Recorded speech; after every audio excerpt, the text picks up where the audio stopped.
Hello, everybody. Welcome, welcome. We had a couple of little technical issues, which happens all the time. So they are all fixed now, we believe. Welcome. Happy Tuesday. I'm Kat, the Nurse Flipper, and I am not joined by my co-host Rod because he is up north playing with Kevin Commonwealth Picker, American Arbitrage, and all of them. So that's where Rod is this week. So my good friend George, the Antique Nomad, voluntold. I guess he voluntold to be my co-host. And below me, Ben, Ready, Set, Resell. And then Catty Corner is Kathy and Chris Ginger Marvin. So all of these guys have been on with us before, but I'm gonna make all of them big so they can introduce themselves and let you know where to find them. And Miss Marcia, Red Cardinal Treasures, will be dropping their links in the chat for you guys to subscribe to them if you are not. So here is Ben. Oh, sorry, I was posting to the Instagram. I'm Ben, Ready, Set, Resell. I was promoting the show over on Instagram. But I'm Ben, Ready, Set, Resell. I've been doing videos here on YouTube for a while, and I've been a reseller for a while now too. So yeah. Perfect. Here's Chris and Kathy. Hello. Hi, guys. I'm Chris. This is Kathy. Ginger Marvin on YouTube, Instagram, and everywhere else. And she's a reseller. I'm a reseller. Yep. Anything else I'm supposed to say? You're here. It's the same name on Instagram. Are you on anything else? Like, are you guys on Facebook and TikTok or anything? Not really yet. Yeah. Okay, I listen, I'm not on TikTok either. All right, here is George. Hello, I'm George. I am the Antique Nomad on YouTube, and you can find me there. And you can find me in a lot of real world stuff. I'm doing an appraisal fair in Centralia, Washington this weekend. So if you're in the Northwest, come see me. And other than that, I do other social media, but I don't really actively do it. So YouTube's the best place to find me. Perfect. And you have your second, though. Are you still doing a lot on your Antique Nomad Live channel? Oh, I do have the Antique Nomad Live, and I have the Antique Nomad Shorts channel as well. So yes, I'm still doing all of those things. So you're behaving with the shorts. I'm not. Ben kills it with the short. I am very short. Yeah, I haven't got on the train yet for shorts. So it's changing, and I'm curious Ben's impression about that. Maybe we'll get to that later on, because it seems like how they're promoting things and what they're doing is changing, and the way the shorts work is changing, and it seems like it's almost turning more into like you use it to feed into your regular channel. So yeah. Interesting. So I want to update you guys first on the donations for Cam's family that I've been taking in. We on the donation page are up to $5,700. My goal was $10,000, so we're over half. And Miss Marcia, Red Cardinal Treasures, and her mom sent me $600. So we're actually at $6,300. And the kids' school list I put up for the supplies they needed. We've gotten everything but like $35 worth of stuff, which is super cool. So thank you again to all of you. Greatly, greatly appreciate it. And you can tell the tension in the household is gone. I paid their rent for 3 months. I paid their electric for 3 months. They have a working car. And now they can spend time with their mom while she's on home hospice and not worry about bills. So mission accomplished. I have chill bumps. You guys have been so, so amazing. And I appreciate you. So 5 Acre Woods, Debbie says, do you send offers to watchers from day one of new listings, or do you allow for them to sit for a period of time with no offers going out to see if it sells for full price? And if you do that, how long do you wait before sending offers? All right, so for me, I just let it sit for a while, and I don't have like a schedule or anything for sending out offers. Just once in a while, whenever I'm got a little bit of free time, I just go in and send a few offers out. So usually the item's sitting for a little bit before I go and send them. Me? Kathy's the reseller, so every time I check my eBay app, I send any offers that are available to be sent, whether or not I just listed that item 5 minutes ago or not. So I also price my items with some wiggle room to do so. Yeah, I think that's a lot of the issue is, can you price it in a way that you can afford to send offers right away? I usually like to let things set a little bit and see where it goes, but it depends on the item. It depends what you paid for it. And it also depends on whether you have 7 more of them in stock. I mean, there's times that makes more sense than others to me. Yeah, so for me, I send from day one too. I'm like, Kathy, if it was listed 5 minutes ago and it pops up, I'm going to send an offer. Because to me, if I have an interested buyer there that I can send them something to entice them to buy it, I'm going to. And I think it's important to note, like George was saying, if you can afford to, that's the key, is buying this stuff cheap enough that you can afford to send an offer from day one. So I'm happy with that. I do stand pretty firm on only dropping my price 10% the first 3 months, though. I sometimes will do 15%, maybe 20 on a slow sales day, but I do not go below that until it's hit the 3-month point. So I'm pretty firm on it. And I think some people have realized that and aren't like, but they end up paying once they realize, like, I'm not kidding when I'm like, this is my lowest. Like, I'm not saying that just to say it. I actually mean it. So yeah. All right. Yeah, I usually build like a 10-15% buffer into mine too, so it's right around there. Yeah, so I don't do much those first 3 months, 10%, and then I let it sit. Mickey wants to know if you use best offer. Speaking of offers, so what we were just referring to was sending offers to buyers. So Mickey's asking if we turn on the best offer option and why or why not we do it. And she's saying there are a bunch of conflicting opinions about that on YouTube. Yeah, I put best offers on pretty much everything. The only things that I don't put best offers on are things that I know are going to sell like within a week. So like video games and stuff, I'm pretty firm on prices on because there's so many of them being moved like constantly, and I can price those really easy. Ink, stuff like that. But pretty much anything else, I have best offers on. Like I said, I have like a 10 to 15% buffer in to whatever the price is, and because of how I source, that's not going to break the bank, and I'm more than happy to take an offer on it. Best offer is something that I've just recently started doing on eBay. I mostly shop at bins now, so like I don't usually add best offer to begin with, but if I end the item and do like a sell similar at any point in time, then I'll add best offer.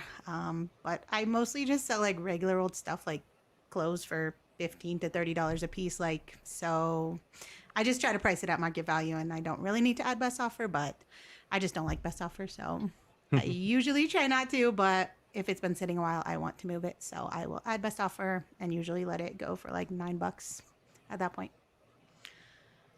Yeah, I do a lot of real world selling, and it's like we were just talking about. I don't care if I just got something. If someone's interested, they're interested now. And because I do mainly antiques and vintage, you know, you might only find a few people who want the particular thing you have. So to me, best offer, if you are doing some sort of fixed price listing, you know, I listen to offers. I take 15 or 20% off pretty readily on almost anything. And so best offer is something that I will use if I'm doing that kind of a listing. Yeah, so for me, I have it on everything. I have gotten a little more strict about, I'm okay declining. I know a lot of people will tell you not to decline. I have no problem. If you send me a $20 offer on a $100 item, I'm going to decline. So you get the point. Yep. And I have a nice little message that says, hey, thanks for the offer at below 50% of my asking price. I think we're just too far apart for me to negotiate. Have a great week. It's copied into my notepad. I just pasted it in. I think I sent it out 5 times today. But a lot of times those turn into sales. So that $20 will come up to 60 or 70, where then I'm like, okay, maybe we might meet in the middle. But I think having it on honestly helps your items in the algorithm. And I've seen some people that will only take like a penny under asking. That's like so ridiculous. And I think they're just turning it on to bump themselves up in the algorithm.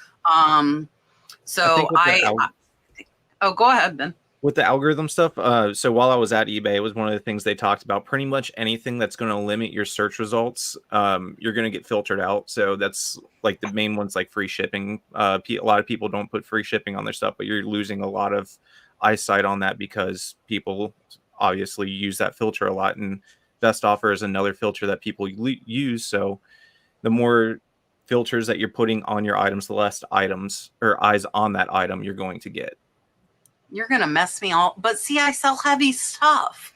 You know, like if it was all 1 pound or under, I would be okay.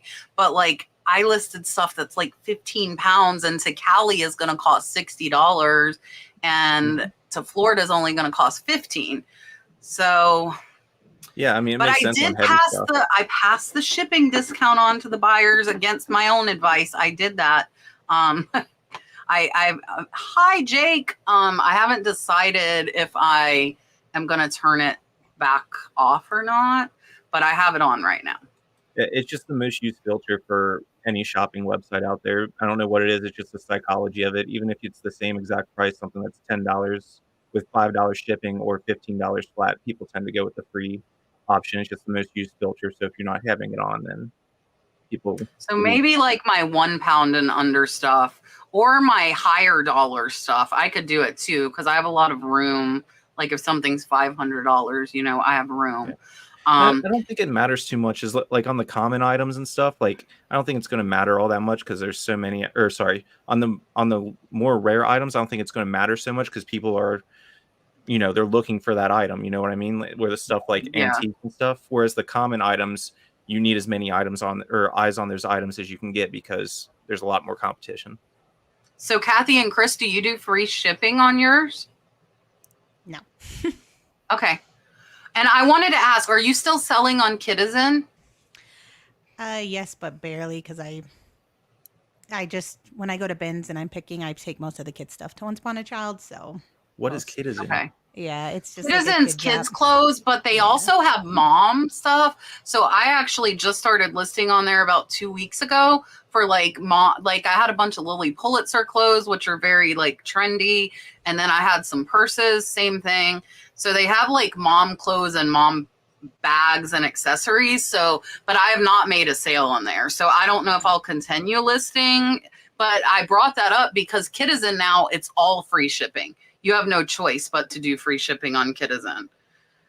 The whole platform, like you have to add in whatever they'll tell you when you put the weight, like the label's going to cost X amount and you need to add it to your price if you want to. So Lala says, after back surgery, I'm excited to get back to live sales on YouTube, Whatnot, or Knickknacks. My question is, what's the difference between Whatnot and Knickknacks? I'm a member of both, but only tried Whatnot so far. So I don't know who all knows what it is. If you don't, just pass it and we will. No idea what Knickknacks is.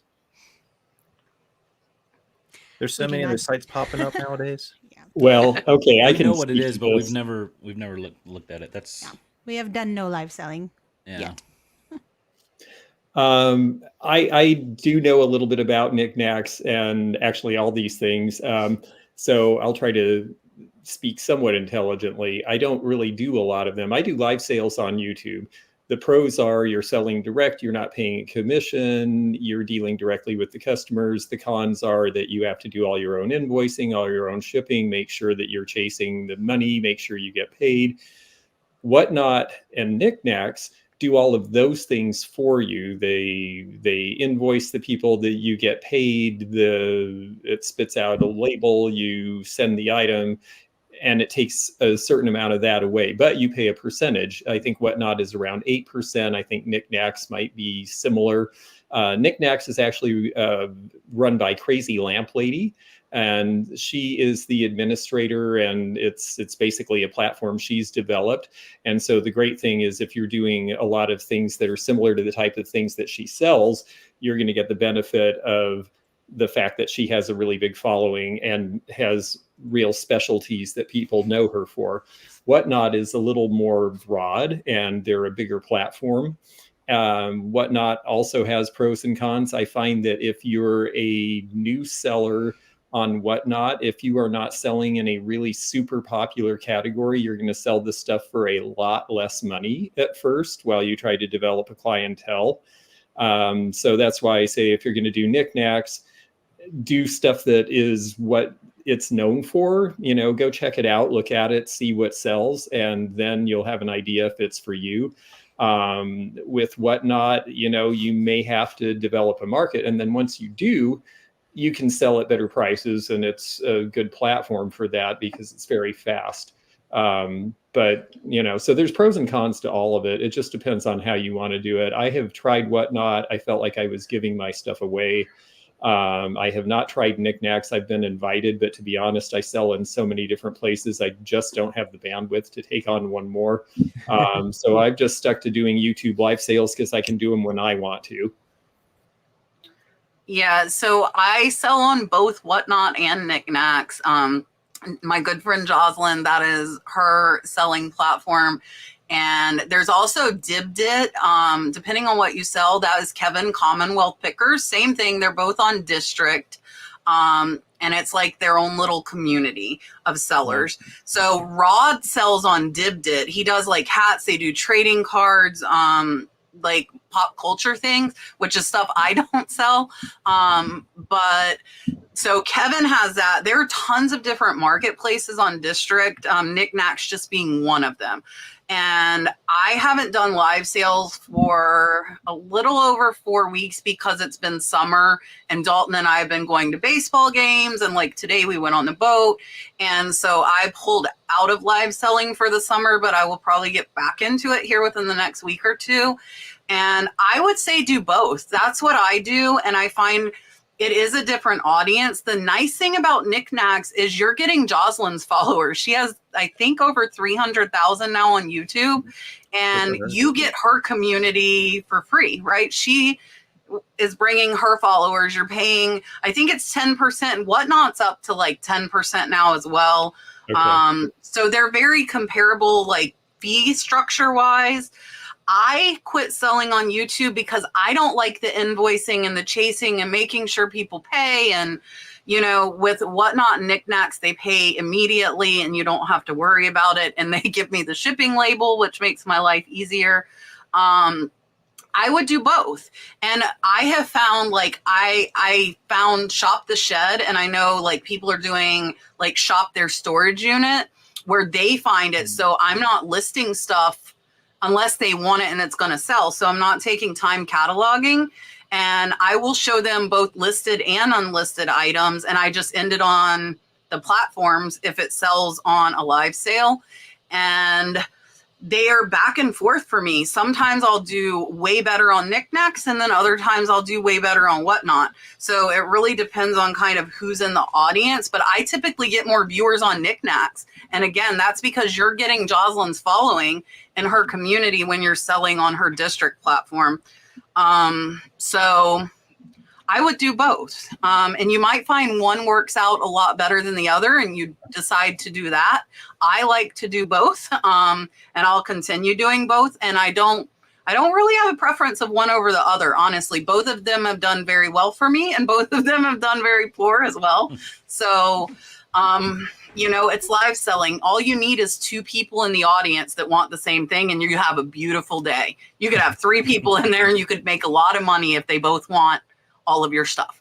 And I've learned that. I have, I think, like 13,000 followers on Whatnot, and I barely get 40 people in my live shows now. I think they quit sending the notifications. So like if you don't schedule it out or let people know on social media, they don't know. So yeah, I would do both. Oh, go ahead, George. Sorry, one other thing that just triggered when you said that is that, it also depends, like you say, on what you're selling, because what I'm hearing is that in certain categories, it's like Whatnot has more sellers than buyers now. And so the nice thing about knickknacks and some of these things on District, I know there's Vamp also and some other ones, they really are a little more careful to keep the balance of buyers and sellers in line. They don't let everybody who wants to sell in immediately. And I think that's helpful because it means that You're not going to suddenly have, oh, whatnot's really great. Now 1,000 more people are selling that item that I was selling yesterday. And now all of a sudden I'm competing with 1,000 more people. So Yeah. there is that. Let's see. Miss Wendy says, could you please give some advice on selling a decanter that is porcelain? It's a Jim Beam decanter from South Florida. And she said it's a fox riding a dolphin. That sounds fun, but I don't have any experience with decanters. I don't even know what I'm looking at. So listen, Ben, you never know. I've seen him. He picks up some stuff that you wouldn't think. You picked up Fenton glass, Ben. Yeah, I did. I started. I dabbled. Now Ben will have decanters next week now because you asked. Yeah, that's not anything I would know about either. Well, okay, I have some opinions about Jim Beam decanters, and they're not very favorable, but I'll just be honest. Jim Beam decanters were one of the first things that was made to be an instant collectible. Think Beanie Babies, Avon bottles. Okay. They put them out, they made them, and then they immediately started making collector's guides. And then the next year they told you that your decanter you paid $5 for is now worth $35. Isn't that exciting? And they kept that rolling for a long time because they were selling, and all apologies to anyone out there who likes Jim Beam, but to me it is rot gut. And they were selling the decanters so that they could get people to buy some really crappy whiskey. So that's my not too humble opinion. However, there are a few Jim Beam decanters that are valuable, and my advice would be try to sell it if you're in Florida. Since this is a Florida theme, try selling it on Facebook Marketplace or somewhere in Florida because they're heavy to ship. The margins are not that good unless you have something that someone wants for local interest. I can sell the Seattle World's Fair Jim Beam bottle all day long. Every time I get one, I bring it to Seattle and I sell it right away because it's the Seattle World's Fair. So, but mostly they're a tough sell. So I would say try to sell it locally and not ship it because it's going to be hard to get money for it otherwise. So I looked it up and the sell-through rate is 0%. So, there are 3 listed and none have sold in the last 90 days. So George kind of hit the nail on the head there. One is listed for $15. One is listed for $30 and one for $27. So if I had that decanter and I wanted to sell it, I'm going to come in right at $15. I'm not going to go higher because if you price with those $30 people, it could be 2 or 3 years. I bought some really cool Jim Beam decanters years ago because I thought they were super cool. And I learned my lesson. They took 2 years to sell, and I think they sold for $15. So I do not pick them up, but I will tell you just this last month, I have sold a lot of Jim Beam memorabilia. I sold a Jim Beam advertising poster for really good money. I sold a Jim Beam leather-bound menu from Russia. I bought a big lot of Jim Beam collectibles, and those sold for good money, and they're a lot easier to ship than a decanter. So other Jim Beam collectibles will sell. I sold a giant 24-inch Jim Beam plastic bottle, like a advertising one, for $40 or $50 like 3 months ago. So watch for other Jim Beam stuff, but I agree with George. I would stay away from the decanters. So I just pulled it up on Terapeak, which is, for those of you who don't know, it's sales comps for the last 2 years as opposed to the last 6 months. There's a few that have sold within the last 2 years. For the Fox and Dolphin one, looks like the last one sold in November of 2022 for $20. 2 years ago. If you want their title, it was Jim Beam 1980 South Florida Bottle Club Fox on a Dolphin decanter, empty, 14.5 inches. Oh, empty. See, this is another thing too. It is. Oh yeah, you make sure because it's illegal to sell alcohol. Yep. Terapeak's a great tool though. If you're not using it and can't find comps, use Terapeak. That's awesome. I hadn't heard of that. Thank you. It's on your phone now, George. It's on the app. Oh. So it's really cool. So if you go to your My eBay selling, let me see if I can get it to pull up. Look, it says product research, and you just click it and you can search 3 years. It's awesome. relatively new.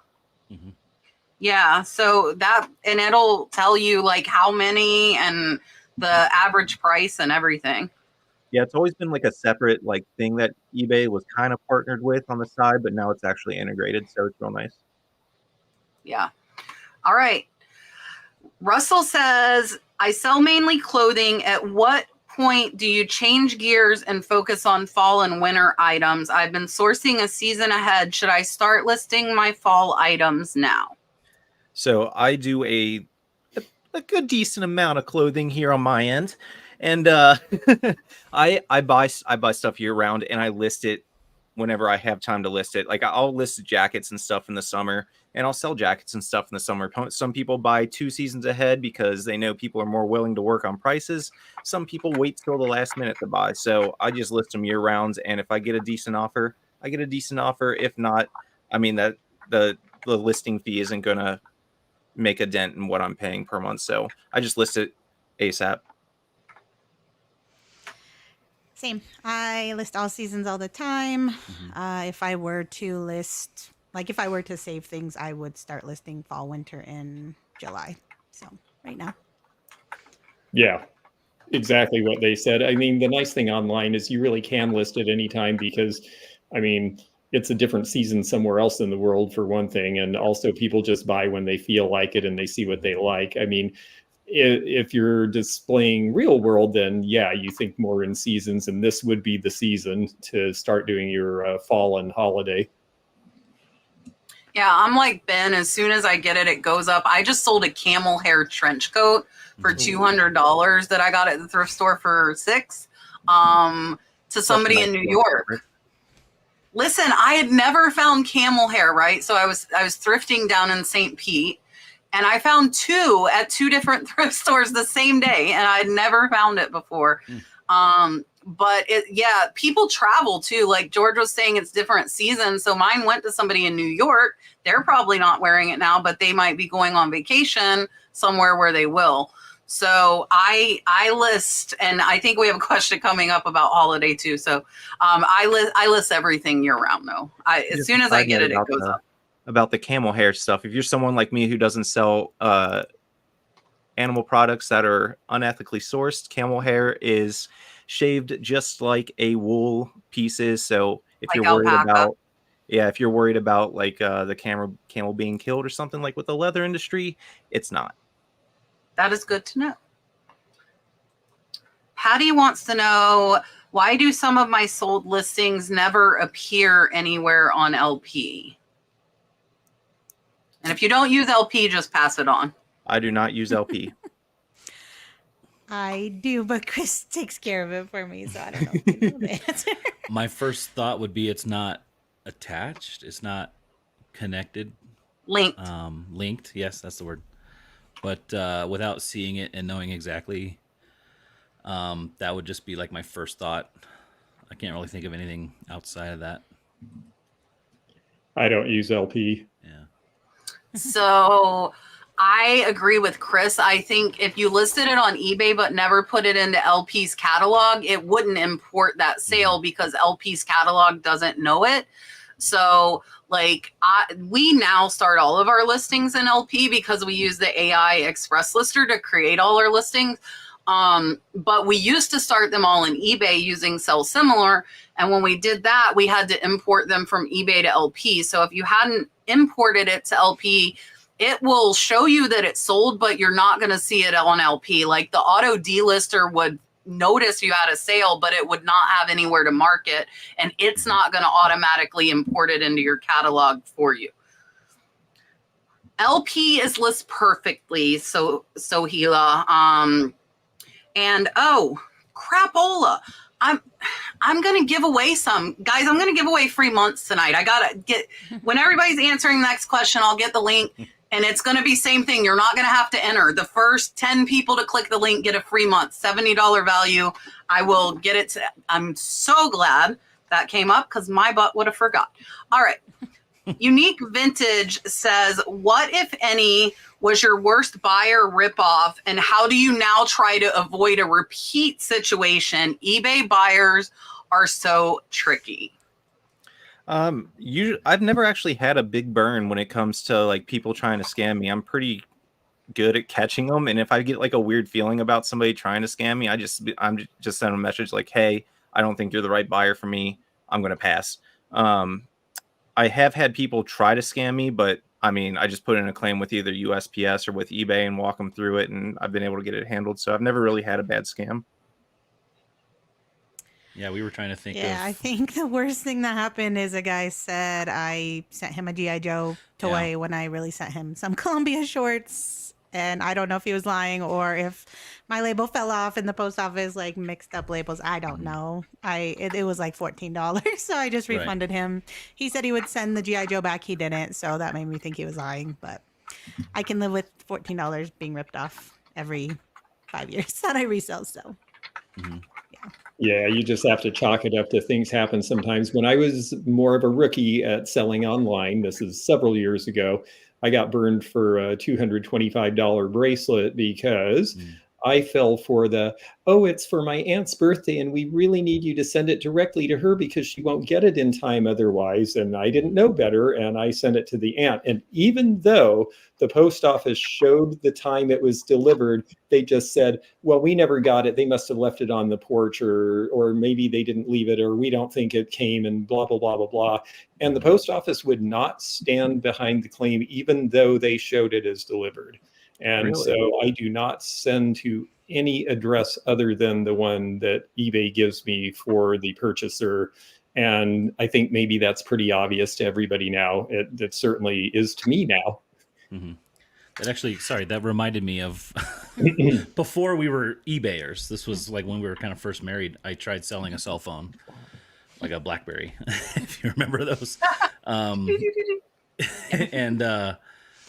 And we were inexperienced and we sold it. I didn't like record any kind of information like serial number, IMEI number, or anything like that. And they returned a damaged different one. And so I kind of lost out on that. But that was before we kind of, that was almost before YouTube. That was when YouTube was a new thing. So I have a cell phone return coming back now that I think might be a similar situation, and I'm going to call them on it if it is. I've already reported them before I've gotten the item back because they said it was not an authentic. I sold it for parts. It was a dead phone. The phone store couldn't fix it. It sold for $175 though because it was an iPhone 13. So for like the screen, the back, all the parts, it's worth it still. They said it wasn't an authentic Apple screen, and I bought that phone. It was my phone. It was not like one I sourced. That was my personal phone. And I'm like, look, this was my phone, buddy. Like, don't tell me it's not authentic. So I already reported him, and I'm worried he like changed the screen out. So I'm going to have to look when it comes back to me and see. And then he said it was iCloud locked. Again, it was my phone. I know it was not. So I have that one. And then if you guys have been listening to the podcast, you know, probably 3 months ago, I had somebody buy a $100 Kenneth Lane bracelet. They asked the post office to hold the item. Therefore, it was not delivered. But on the tracking, it said buyer asked to be held at post office. Still is not delivered. And then they filed a friggin' chargeback on their card trying to get the money back. Me, here's where you're lucky if you're on YouTube. I have a lot of you. I talked about it here in a podcast, and one of you emailed me and said, I live in Seattle. I can go by the post office for you. And you did. And we told them, look, this, because they're supposed to, if it's held over a week, they're supposed to send it back to me. It had been 2 weeks.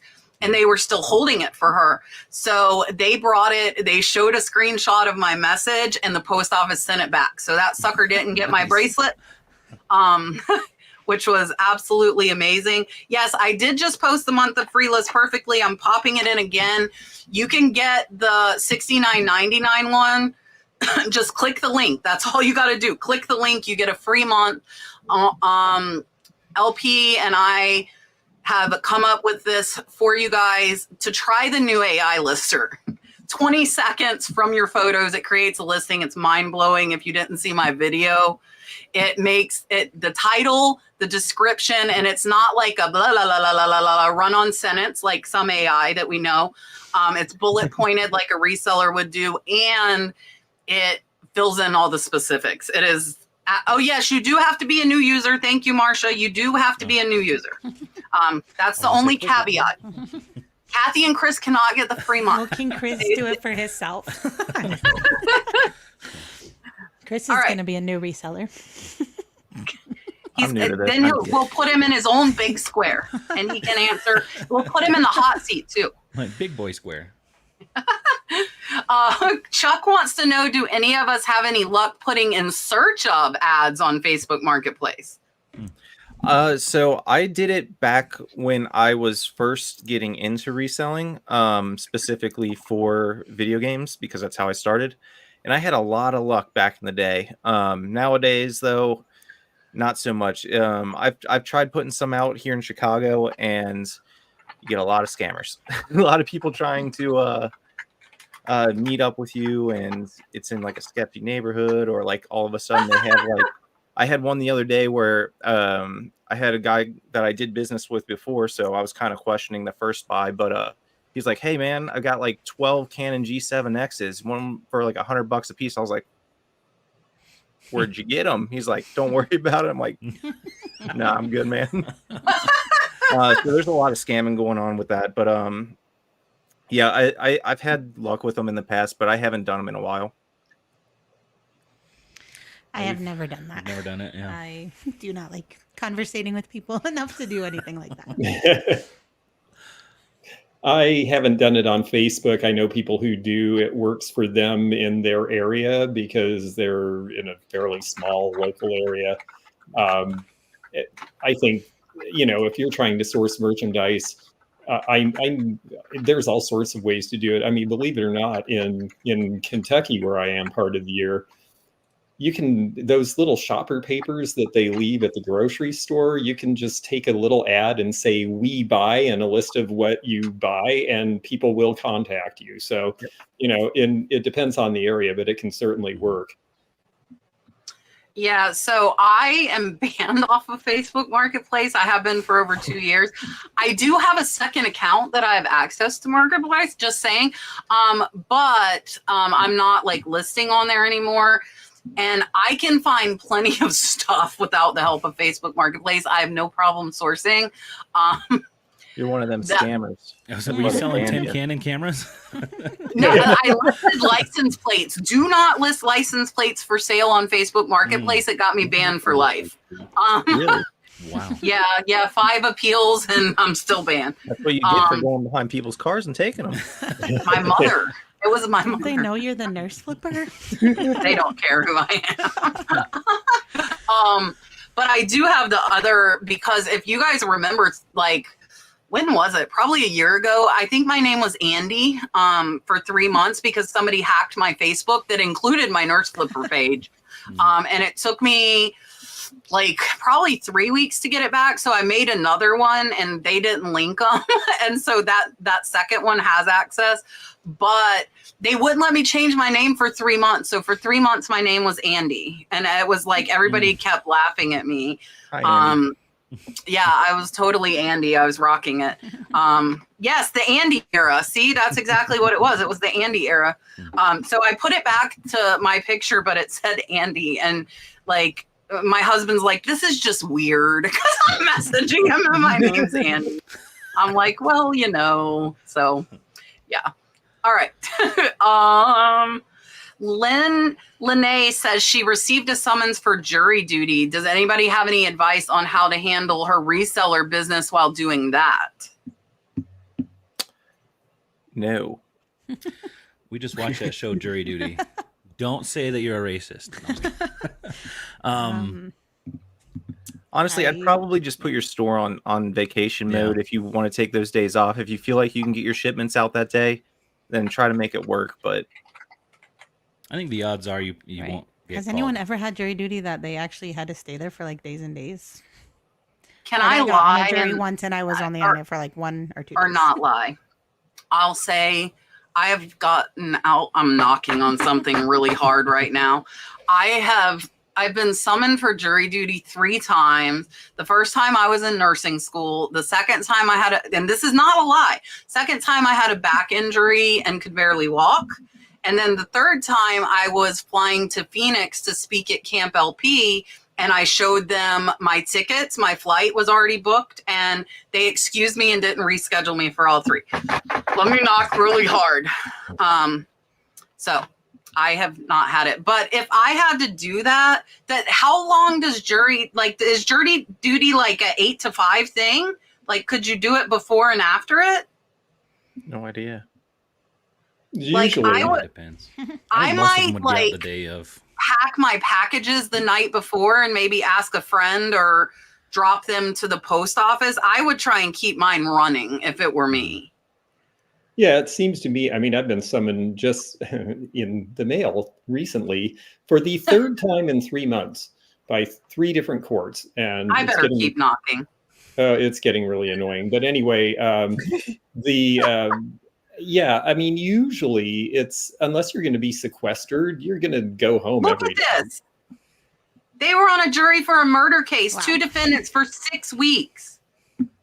Yeah, now that could be a different thing, especially if they're like, oh, we're going to keep you in a hotel where you can't see the media and we're going to take your computer away. Well, then, yeah, you might have a problem. But I would say, Die. start with the I would- jury duty and see what happens if you even get picked. Yeah. I think if you I make would it say to I'm going the to tell selection everybody phase- on my YouTube about this. This will be so exciting to share. And then they'll send me home. Just say that You you know? own a business and your family depends on that. So Oh, that And that doesn't would work. not be a lie. That's No? my own. That's not a reason. Nope. They And don't they're care. going to give me $12 a day. Yep. It's $12 you didn't have before. Oh yeah. No. They. So for me, the nice thing is I have full-time employees, so my business would run even if I wasn't here. I would buy stuff late at night, but if they sequestered me, I would have withdrawal of buying things. It would be bad. You guys think jury duty wouldn't be fun? I'd like to go in there and just like judge. You're gonna people get out in the summoned open. now. You're gonna get summoned, buddy. I Okay. did get to sit on a jury though. It was pretty fun. Yeah, I could see that. Dawn says, how would you ship a set of vintage encyclopedias? Where would you get a heavy enough box? UPS. I'm not sure if it's worth dealing with it on eBay. So I have shipped vintage encyclopedias before, and it was not fun.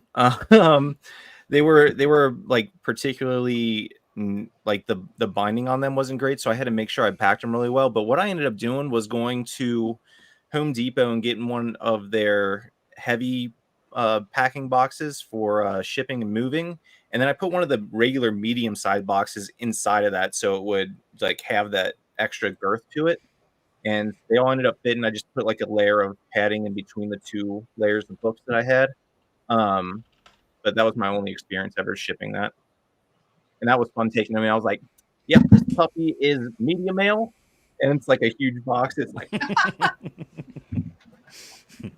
It's not a TV. we I'm- stay away from that stuff for that Yeah. reason, I think, just to not have to deal with that. I don't know. I I don't have an answer. had no. Oh, sorry.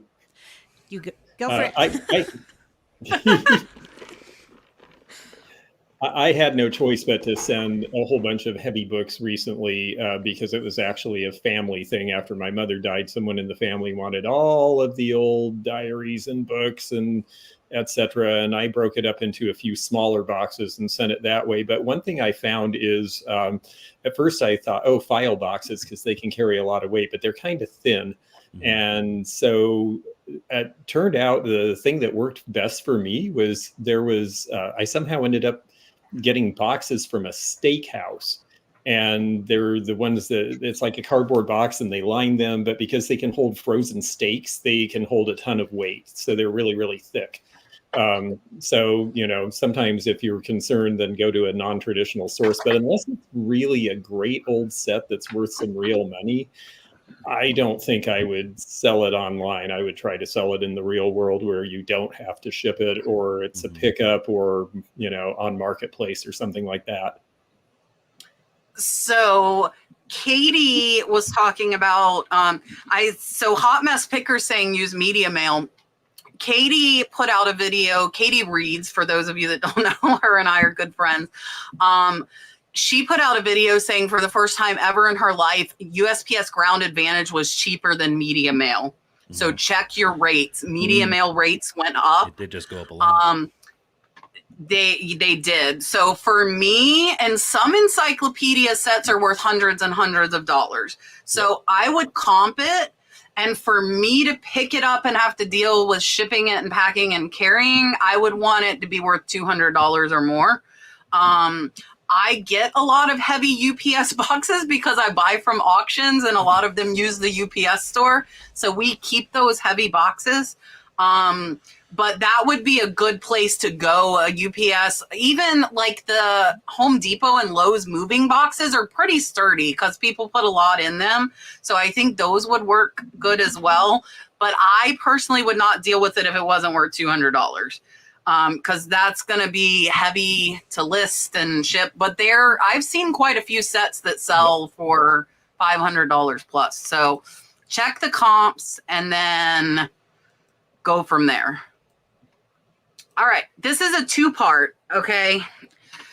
This is the first part. Can you go over the UPS lost package procedure? I tried filing a claim, come back, cannot file a claim at this time. Tried calling, automated, your package is on its way. Last scan was 9 days ago. eBay opened an item not received case today. Do I refund the buyer if the package is still stuck at the UPS hub? So if I'm understanding right, you put in the request. They came back and said you can't put in a request yet. I'm guessing that was because of the time frame. If you put in your request too soon, it'll just automatically get kicked back to you. I would try waiting whatever period. You can probably find the period on their website. It's probably like 7 days or something if the package hasn't been received.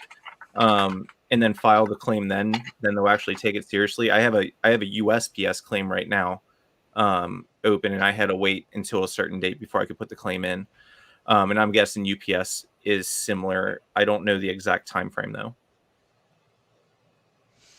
And no, I would wait to refund your buyer until eBay tells you to refund the buyer. Don't let it, they're going to tell you when the deadline is. Don't let it go past that or you'll get dinged. Yeah. We've had that happen not too long ago where it dinged us automatically. They'll tell you when you got to do it, buyer. They will ding you.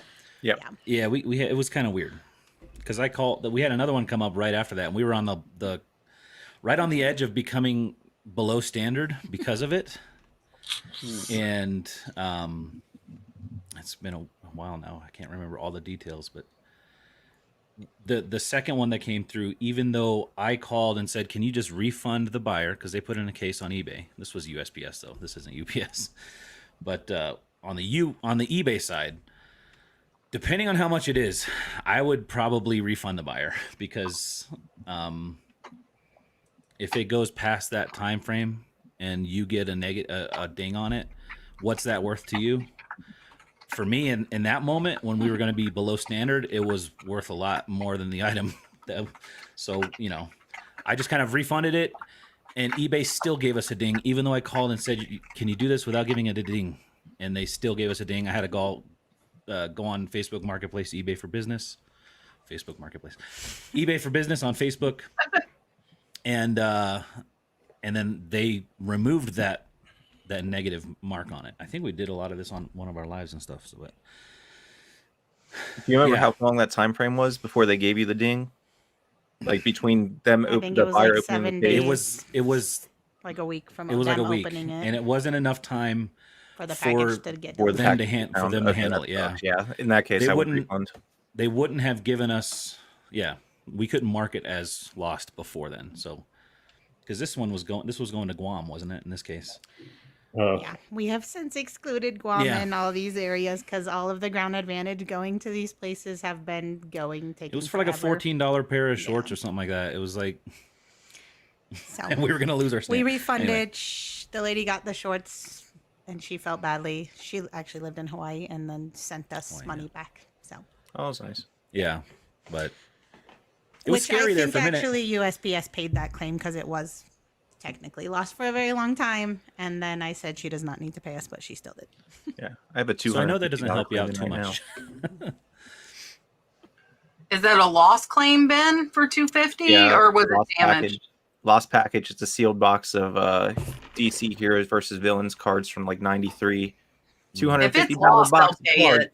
I've never had them not pay a lost claim. Yeah, it's in that thing like, oh, we're trying to find it. I'm like, yeah. Well, kind of need it. What I don't know is what happens if it's just held up in shipping. You send them a refund because it's not tracking. Then 2 weeks later it delivers and they don't send it back to you. What happens then? Are you able to get your Nothing. money? Probably Your not. SOL. Yep. It doesn't happen often, but when it happens, it sucks. Right? So. It happened to me with the USPS over Christmas this last year. And the thing that saved me was just like the woman who you sent the shorts to, and then she felt bad and sent the money. I communicated every single day with the buyer and said, look, it's stuck. It's dumbest thing. I was in Kentucky at the time. I was sending it literally across state, but it goes through Evansville, Illinois, and Evansville, Illinois was running 75% behind the number of packages they were getting. So the package that should have been delivered in 2 or 3 days took over 6 weeks. The guy's birthday came and went, Christmas came and went, and the post office refused to send the money back because they said, well, we're still going to deliver it sometime. It's just stuck in our system somewhere. We can't tell you where. And I said, well, then send it back to me. Well, then you'll have to pay $120 for a diversion order. And I'm like, why? It's your fault. Well, because you're having us change the order. It's going to go to this guy eventually. And meanwhile, I'm like, look, I'm going to refund your money. And if you get it, will you please let me know? And he got it and he sent the money and was very good about it because I told him at every step of the way what was going on. I didn't leave him wondering. I mean, every time I talked to somebody, I said, this is what they said. This is what I think is happening. And he was great about it. And eventually he got it in the middle of January. I sent it on December 5th. Yeah, I had somebody last month from Atlanta buy from me, and they asked me to ship it UPS because they said USPS in Atlanta is behind like that right now too, and they're backed up weeks. And so they said, please, can you send it via UPS? And I honored that and did that, and they got it. But they said like their postal stuff in Atlanta is backed up for weeks for same thing. They're like just behind on processing. I want to put this up real quick because Jovial followed up and said the item's $120, shipping label $17. eBay's only giving 2 days to refund, which is typical. If you do not refund them, you will be dinged. And back to the original question. So I had this same friggin' issue with UPS because UPS damaged a $500 painting I shipped.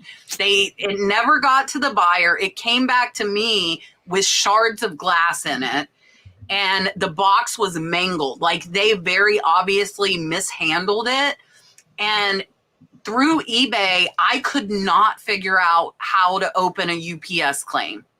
And I went round and round in circles just like you did. So it's like because you buy it from eBay, eBay's really like the sender on it. You're not. So you can't open a case on UPS. But when I clicked the button on eBay to open a claim, it took me in circles as well.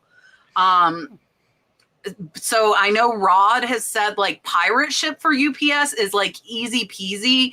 So what we like might want to do is if it's UPS, switch to pirate ship, because I had this same, and that was a year ago, but I was the same thing. Like I felt like I was going in circles and I could never get anywhere to make an actual claim on UPS on my eBay label, because UPS said it wasn't bought by me, it was bought by eBay.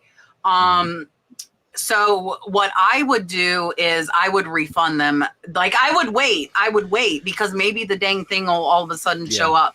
But I would, on that second day, I would be refunding them. I wouldn't want to take a ding for it. Because even if they ding you, they'll still take the money. They're still going to get the money. Yeah, so they're going to take the money either way, whether you push the button or they take it. Yeah. But contact the buyer. Hopefully the buyer is nice and do what everybody said and say, I normally tell them, look, I'm giving you a refund. please, if the item comes, either contact me and send me payment or refuse the package and send it back. Like, please do not keep my item and not pay me. So I do message them and make them very aware, like, I am out this money and you might still get this item. I've had it where people have paid me as well on a few rare occasions. Most people are honest and most people are fair. You might get that one that's not. So I think you're going to be stuck refunding them if it doesn't magically appear. And if they don't, To just make remember to myself- mark it on your taxes. So To you make gotta- myself feel better, I just think of even $120. Think of all the stuff you sell. You know, it's probably like 25 cents an item if you think of how much stuff you sold with no problems. I don't know. yeah. That's what I have to think of just to feel better. What's the matter, buddy? There's a very mad kid coming. Do you want to say hi to them? He's very upset. In here. Is it because daddy's making you go to bed? Yeah. Okay. Hold on. Mommy will hide and give you a hug and a kiss. I see you're very upset. I don't want to All right. embarrass George, but it's his birthday last week. I'll Mhm. Happy embarrass birthday, George. George. Happy birthday, George! All right. Birthday. Ben, 45. read the question and answer it Well, first. I'm thank going you. to hide and tell my child good night. My very Okay. angry child. All right. Question. Is it bad for the algorithm to ignore the offer after a few back and forth offers with the potential buyer and still being far off on the price? Would you ignore it or decline it? I just personally decline it so the buyer knows that, you know, I'm not in the mood to go back and forth anymore. If you ignore it, I mean, it can, I get it. It can be a little annoying to go back and forth sometimes, especially if you're like, nope, 15's my last one. I've sent the last 5 offers at $15. I mean, I would still just decline it and just keep declining because eventually they'll get the message that they can't send any more offers. So Mhm. Yeah, I don't know anything about algorithms. I don't know. But when I do accept offers, like if I put best offer on my listings, I always put a minimum. So like I never actually have to go accept them or not. Like either my best offer gets accepted or it doesn't. So I don't know that I can answer this. I mean, I think algorithms are proprietary, so nobody Yeah. knows the answer to that to be able to tell you. But in our experience, it doesn't matter either way. I mean, for us. I mean, considering, like eBay lets you auto decline, like I put my bottom price and if their offer is lower, it auto declines. I mean, That if they seems let you like do that, I would order. think that it's not bad for the algorithm or whatever. Yeah, that seems right to me. I mean, you're right. We can't really. The algorithm is inscrutable. That makes sense. I mean, just and declining. You know, it's just sort of it's just customer service. Like, thank you. I acknowledge that you set this, and no, we're not doing this. Yep. Mhm.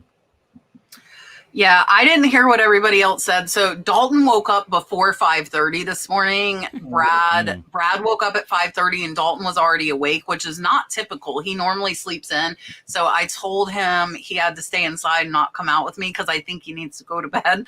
And he is very, very unhappy about it. But we I'd were be out on cranky the too. boat all day and he was swimming all day and he's tired. So it's making him even, more whiny. So he came out to give me a hug and kiss goodnight, and I did not override that because he 5:30 in the morning. This kid, like, I'm tired and I slept longer than he did, and every person on the boat except for me, Dalton, and Brad fell asleep on the ride in. But he's so hard-headed that he doesn't want a nap that he like played with stuff and distracted himself and has not been asleep since 5:30. Well, we don't know when. He might have been up at 4:30. We have no clue why. But for me, I would, and I didn't hear everybody's answers, but I would decline it because I think that's some activity and that would be better than ignoring it and they think you're ignoring your buyers. So personally, I would decline. That's what I would do. All right. Did anybody see Scot's video? So I saw this thumbnail, but I did not click on this video saying that his eBay almost got hacked. And I actually just chatted with Scott for a couple of hours last night and this didn't come up. But did anybody else see that? Nope. No. Not yet. I saw the thumbnail, but I haven't seen it yet. Yeah, So he it's not Clickbaiter. I'm just kidding. Little click. We won't spoil it. You got to go watch it. Scott is a good friend of mine. No, I love Scott. but- Scott's a good guy. All right. I'm putting this up here. I don't think anybody else except for me is in Florida to go to Junk in the Trunk, which is absolutely amazing. But maybe you guys in the chat can answer if anybody's going to Junk in the Trunk. And if you don't know, Oxford is really close to the Villages, and Junk in the Trunk is just what it sounds like. It's like rows and rows, like a flea market of people selling stuff out of their trunk. There are antique vendors. It's really, really fun. Dave goes to it a lot. Car boot ADH sale. Dave. And he and I have ran into each other the last 2 times both of us have went. I don't think we are getting close to school starting, and we're like, our schedules are hectic, and then we have to go to an NFL game because that's what you have to do before school starts. And we might try and push in Disney and an MLB game too, but another MLB. Me and Dalton just went to one this weekend, but we might go to another. So I'm trying to squish all my summer stuff, and that does not include Junk in the Trunk. Oh wait, somebody said yes. We got the world's longest yard sale this weekend. Can't go to Junk in the Trunk.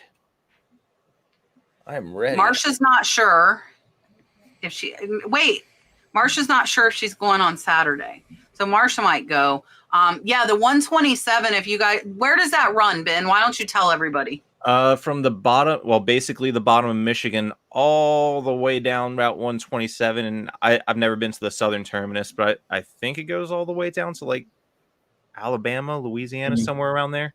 I've never been to the bottom part of it, but I mean, it runs straight through Cincinnati. So I've done it every year for a long, long time. And I love it. It's just fun to get out there, meet people, talk to people, and find some fun stuff. All right. I don't know if anybody knows the answer to this. Is it true that eBay is doing away with sellers not being able to see buyers' past feedback they left for other sellers? I have not heard this, and I would hope that they do not do this.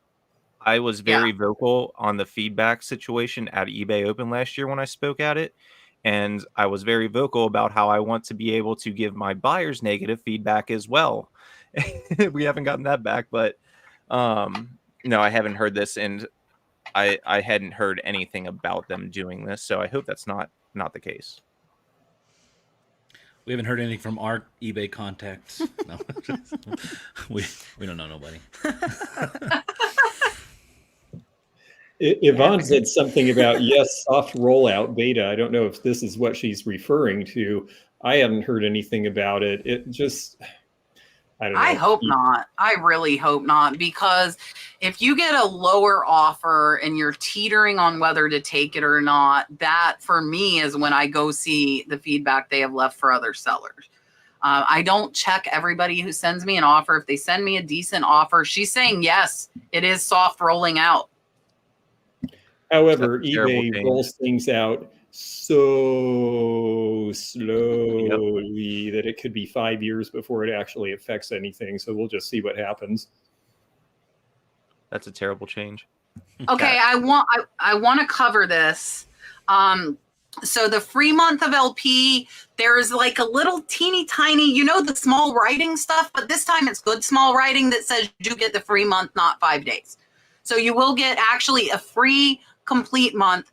That is just their standard. The standard is you get the 5 days or 100 listings, but there's a little word that you will get a free month. If you use the link I put in the chat, you will get a free month. You will not be charged until after a month of using. I can promise you that 100%. It's just, that's their standard sign up page that says that. But if you look, there's small writing that says it's a month. I promise. So you guys know. And I will put my word on that, because that came up when we did free months in Death Pile Destruction too. They can't change like their whole system just for the one page, but it is for a free month. All right. What do you do if you are trying to find prices on something and you're finding from $5 to $400? They have a crocodile leather picture frame, 9x10, and the picture window is 6x8. So they're saying they're finding things between $500 and $400. So I just go to, I assume you're looking at the comps and not the currently listed.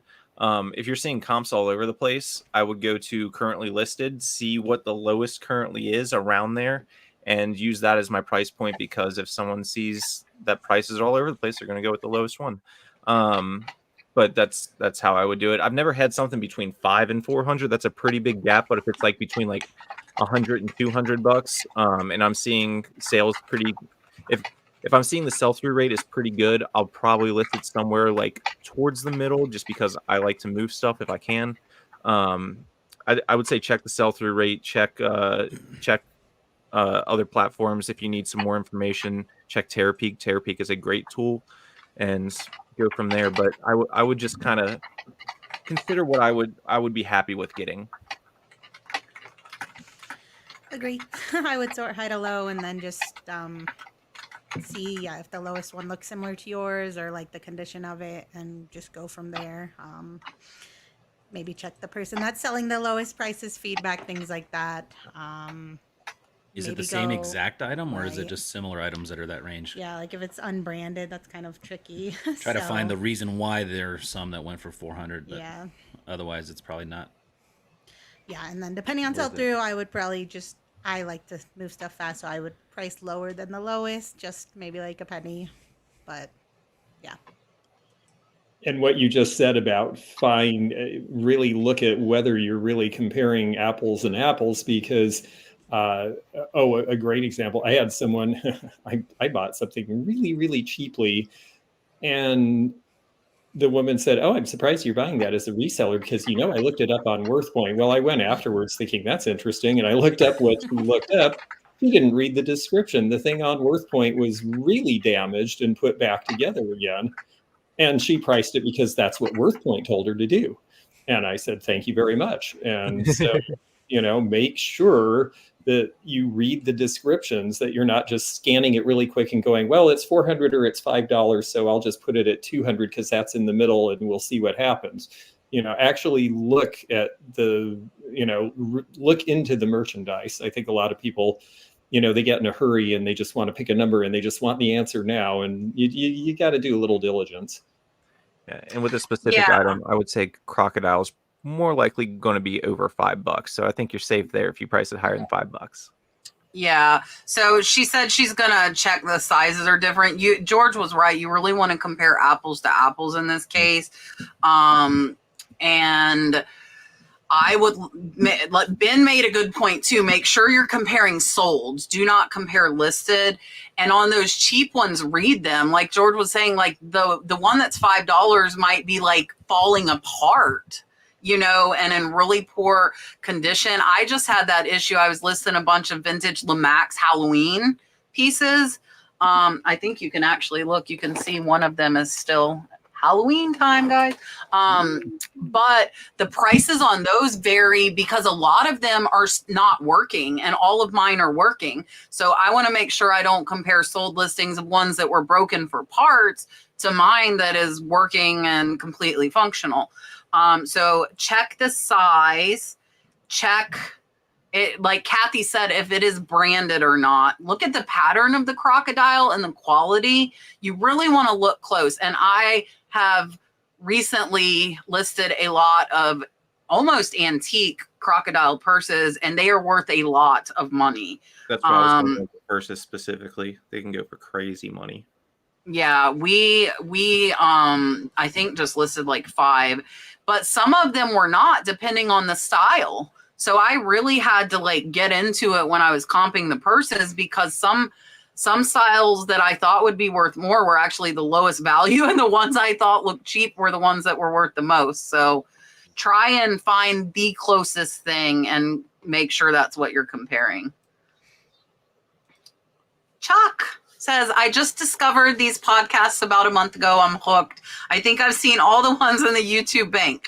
If I join membership, can I sort through them and watch?" So I'll tell you guys what you get with membership, because we're coming up on the beginning of the month, and my membership's really heavy on the beginning of the month. I do store reviews the second Thursday of the month, and we will have sourcing the first Saturday, and we will have live shipping the first Monday.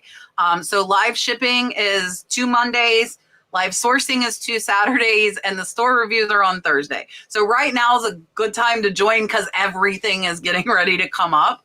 And if you join membership, you have access. I've had memberships for over 3 years. And if you join membership, you have access to all of the members' lives. So you can see all of the store reviews for the past 3 years. So there's probably 30 to 40 of those. You can see all the live sourcing depending on what level you do.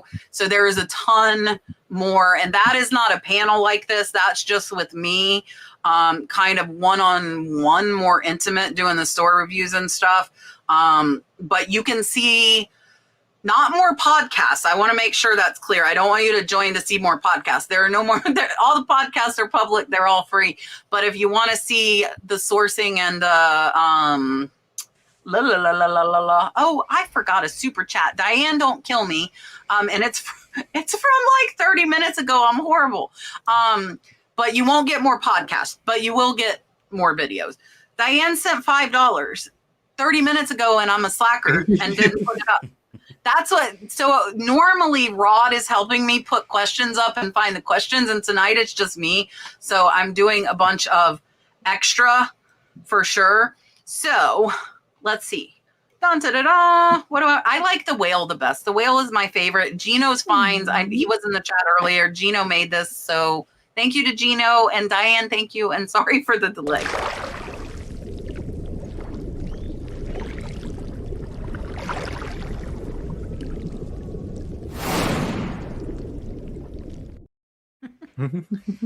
And now Mark got here, and he is late because he's normally here at 9:11, but now he's here at 9:16. And I'm gonna grab this one. Do I give him Rod even though Rod's not here? Because normally I give Mark Rod. Do I still? I'm gonna get Rod's been in the chat chit-chatting with you guys. I see him in there, so I'm gonna still give him Rod because that's our tradition. So here you go, Mark. Thank you guys for watching. Please make sure you like and subscribe. Until next time. Rod will be back next week. I'm not giving him Kevin's butt. He does not like Kevin's butt. If you want Kevin's butt, you have to say you want Kevin's butt. You But want Kevin's butt? send me some money, Ben. I'll show you it. No, I want my butt up there. Well, you have to give me a butt. Yvonne is the butt maker video. I will send you so many selfies of my butt tonight. It'll be crazy. New super chat coming. Yeah, they're gonna hold you to that, Ben. They're gonna hold you to that. Fans coming soon. Ready, set, resell. If you want to see butt pics. Oh my gosh. Okay, Ben, I'm interested to see if you know this too. eBay informed her she's a top-rated seller now. Listen, if I get to see their faces behind stage. If behind stage, I get to see their faces if we show Kevin's butt. But I normally don't show Kevin's butt unless you request it because a lot of people send a super chat. Look, there we go. You got it. Okay, let me answer the question first. Let's answer the question, then we'll show them Kevin's butt. Okay, so Miss Brenda said she's a top-rated seller. They're willing to give her an emblem, but she's saying she's following a few rules, but she's saying she has to give the buyer 10% off. I have never heard that, and I'm top-rated and I have the badge. Have you heard of anything like this? Not for 10% off. The only caveats to getting the badge and stuff that I know of are not free shipping, returns that are accepted. Next day shipping, which is the reason I don't have a badge because I do 2-day shipping. And I think those are the only two set in stone requirements to my knowledge. Does she mean so I don't know about the 10% off. I think that's what she's confusing. So if you do what they say, which is 1-day shipping, free 30-day returns, you get 10% off of your fees, which for me is hundreds of dollars a month. So that is why I do next day and do free 30-day returns. My eBay fees run between $2,000 and $3,000 a month on average. And that saves me $200 to $300. So that means that $120 loss package, I save that in fees and can then have that to do there. So Marcia sent money just for Ben and Kathy. Look, everybody's sending money. So, Is that for Ben or for Kevin? Well, I'm curious. okay, I did not I'm read gonna the watch message. Bring them. out the butts. I get to watch their faces. You guys, unfortunately, do not while this plays. So here you go.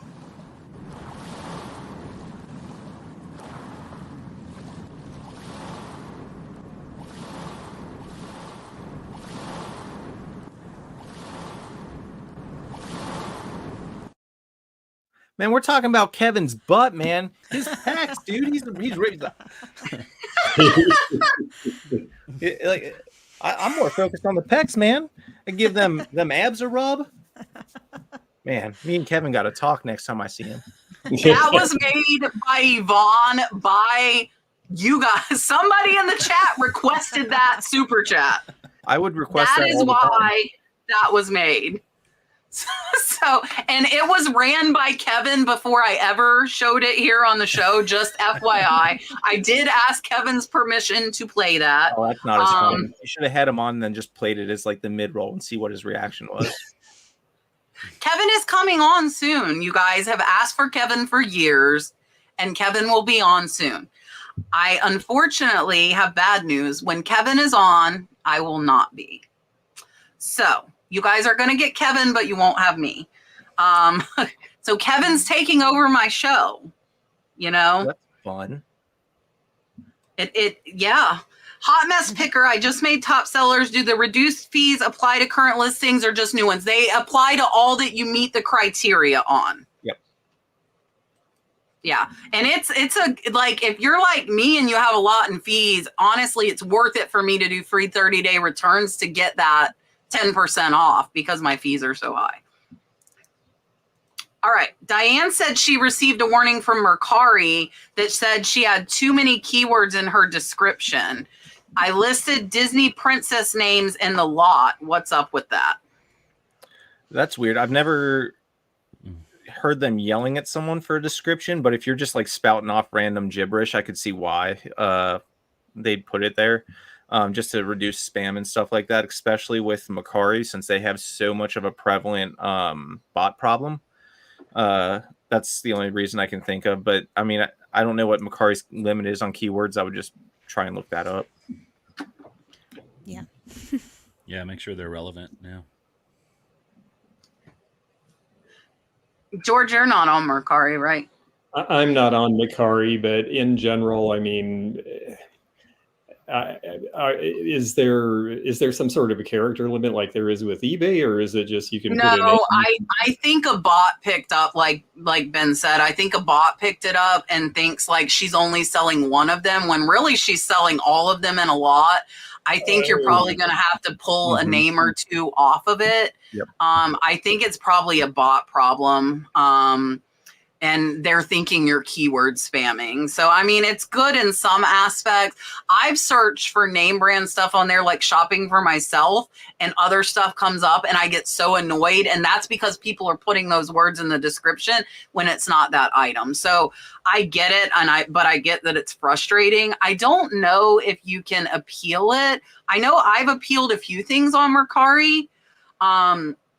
Yeah, but they said she had too many keywords in the description, not the title. Not the title. So I think it's a bot. I think a bot picked it up probably for spamming. You get all those fake listings on Mercari. It's crazy. They were probably trying to cut down on that.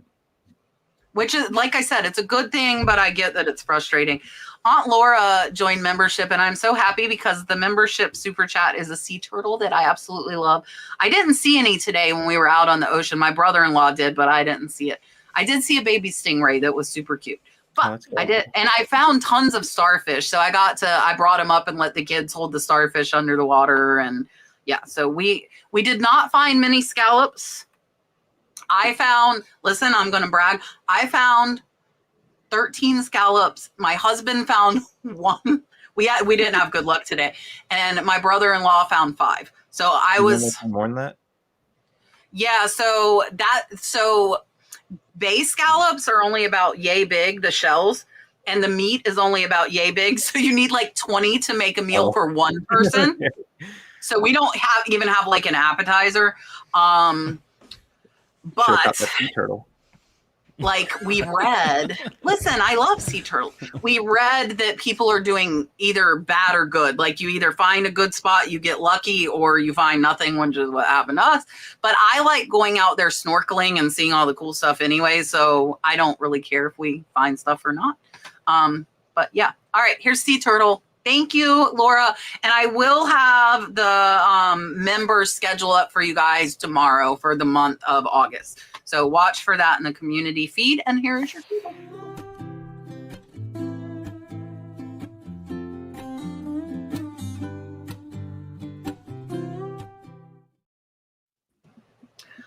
Gino made that one too. So if you don't follow Gino's Finds, guys, follow him. He's another Florida reseller that makes YouTubes. He is absolutely amazing. And I'll have the schedule out tomorrow. And I am very like it. Listen, okay, this is perfect with George sitting next to me. Okay. I am very competitive. He knows what I'm going to say because George and I were in a thrift battle that went on for over 2 years. And George and I were the final 2 resellers. And he beat me. Wasn't it like by like 1%? It was so close. It was so close. So close. You're right. Look at George's face. He's like, I had this in the bag the whole time. Right when I knew I was going up against Cap. It was so funny. But if I had to lose to somebody, I'm good with losing to George. But I do, yeah. So I put on makeup. I told Chris this when he came in. I was like, I don't think this makeup is going to cover up my sunburn tan on my face, and it didn't. Yeah, it was a really good battle. It was very close. So it was close. I didn't get blown out of the water. So, and it went down to the final item too. Like we had to show all of our items. It was like George won 1 round. I won 1 round. George won 1 round. I won. So it was tied for the last one and George took it. But barely. Mm-hmm. And afterwards, we both looked at each other and said, I thought you were going to win. I know. Yes. Yeah. So it was a really good battle. I think those battles, you can still watch them. They're on Primetime Treasure Hunters channel if you want to see them. And you can see the whole 2 years of them. Yvonne was in them. I know Flippin' Hippos was in them. There were a lot of people. And I went up against Flippin' Hippos and I had 500 subscribers at that point to tell you when this thrift battle started. 500 subscribers when I went in that. And I was like, I'm not going to win. Star had 5,000. I'm like, she's got all these people. And I won. I was so excited. I was so excited about it. All right.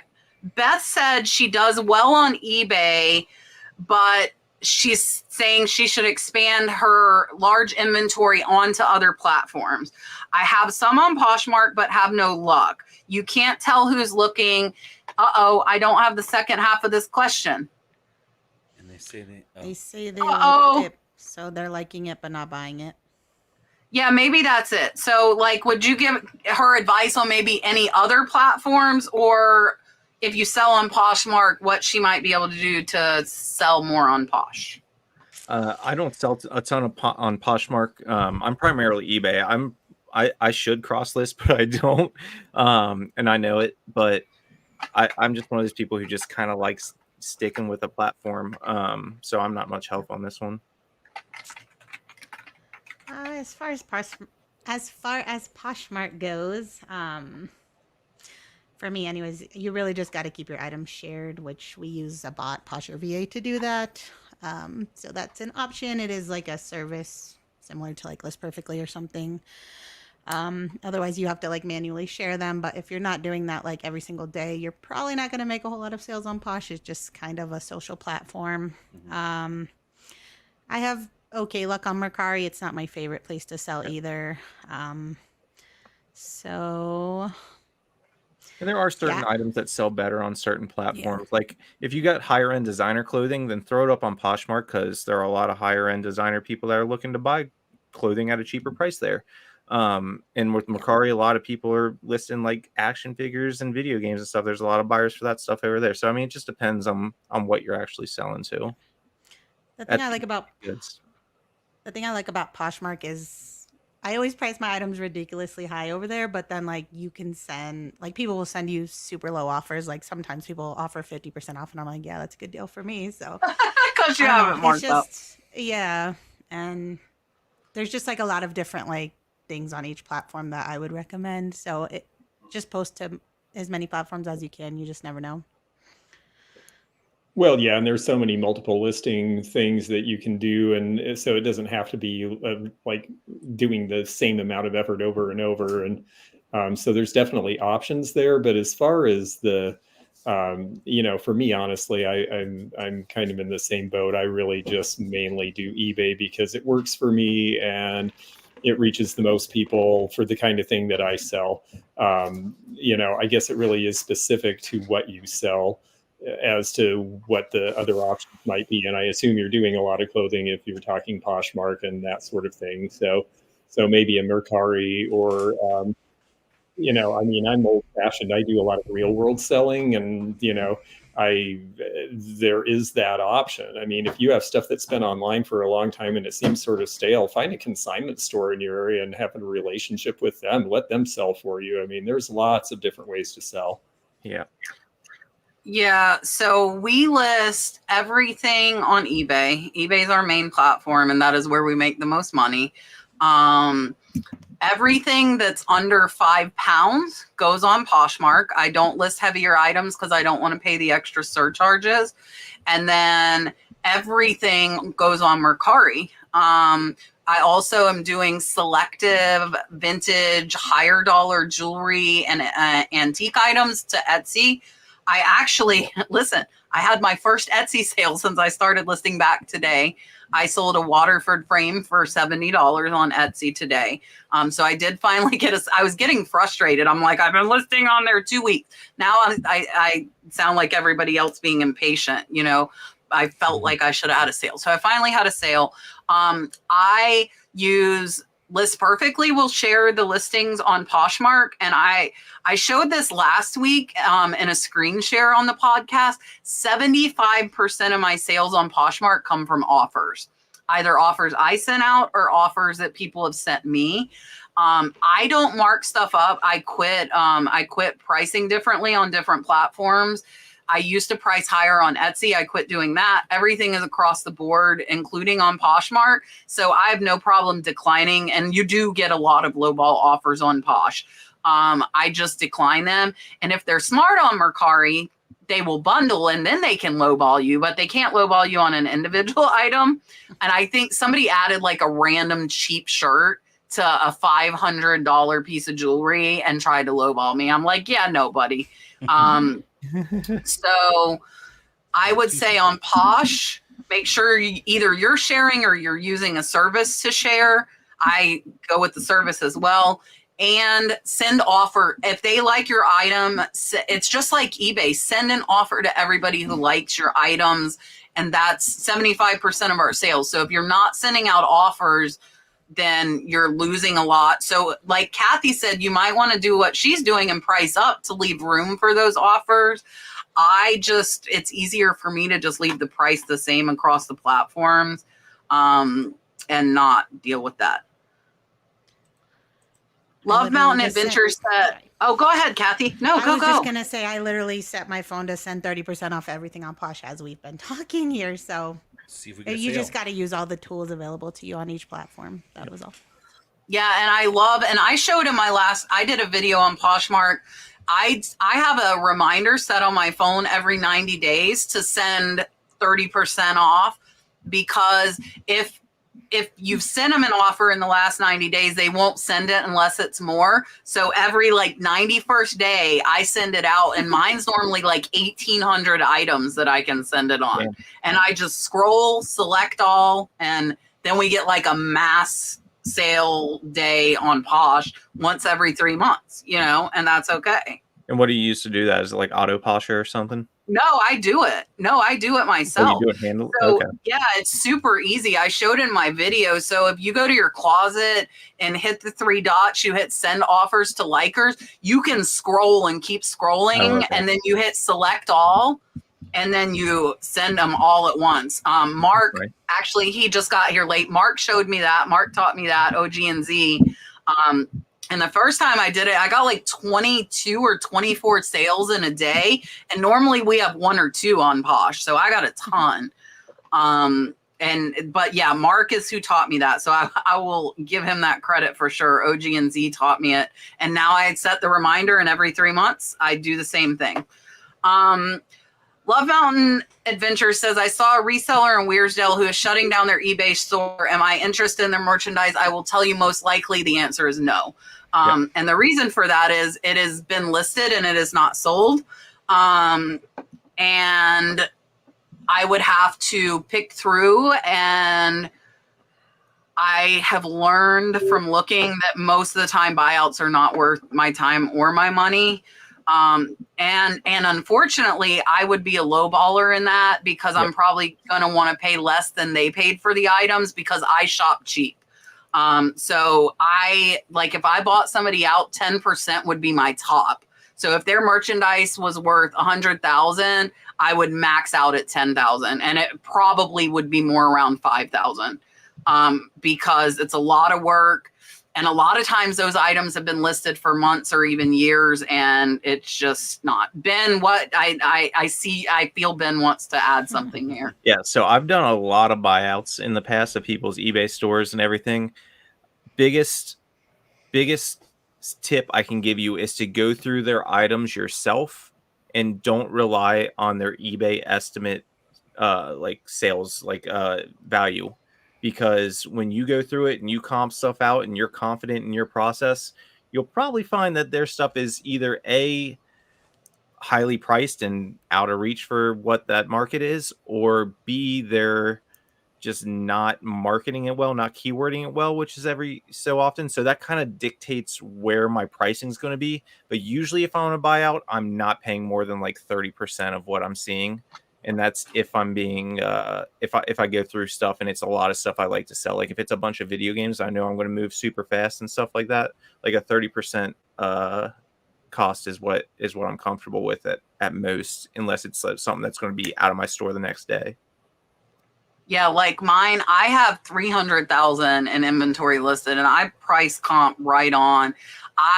For me, I would probably take like 50,000 if I decided. So I would be closer to 20% ask, where I would offer 10. And that's because I buy at 10, and that's just me. But I've stopped buying a lot of lots because I find there's so many longer tail items, and I'm really trying to concentrate on sell-through rate and higher dollar.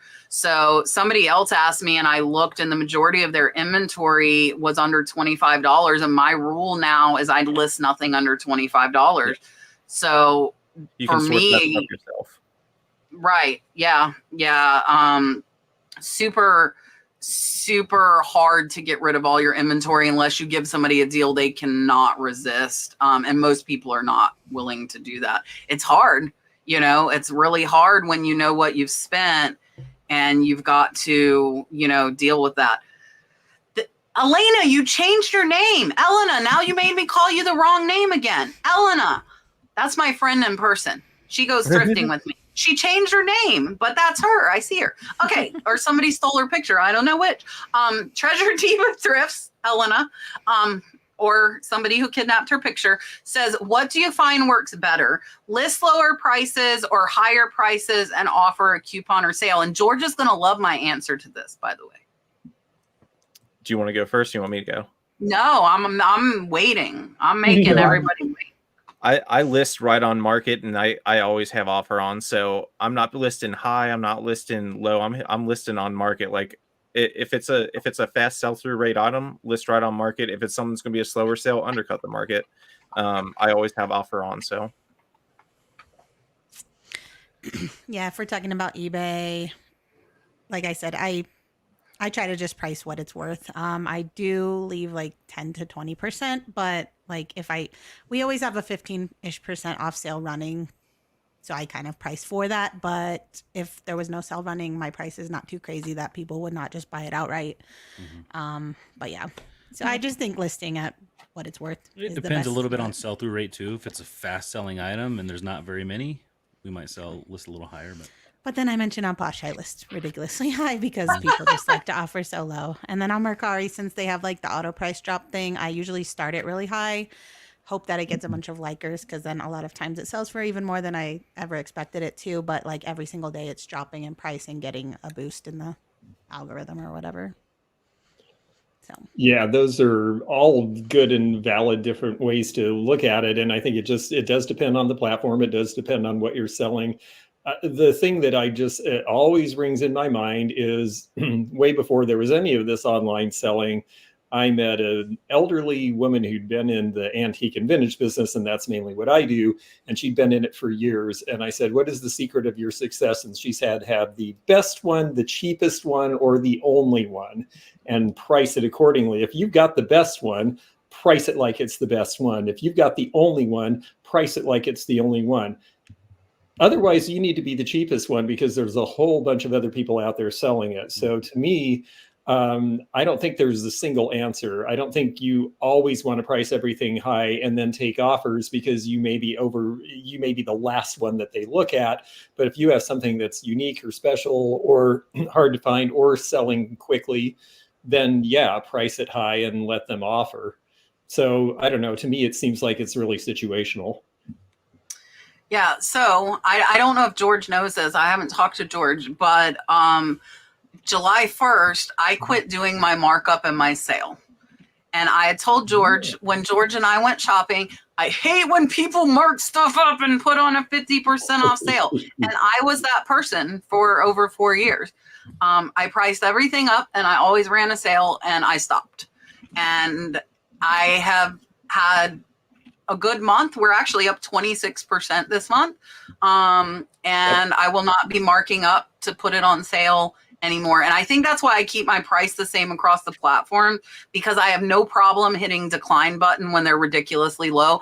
And if they continue being ridiculously low, I also know how to use the block button because I'm annoyed at their low offers. So for me, I don't use Mercari's auto price dropper either. If you're the cheapest, I price like cents.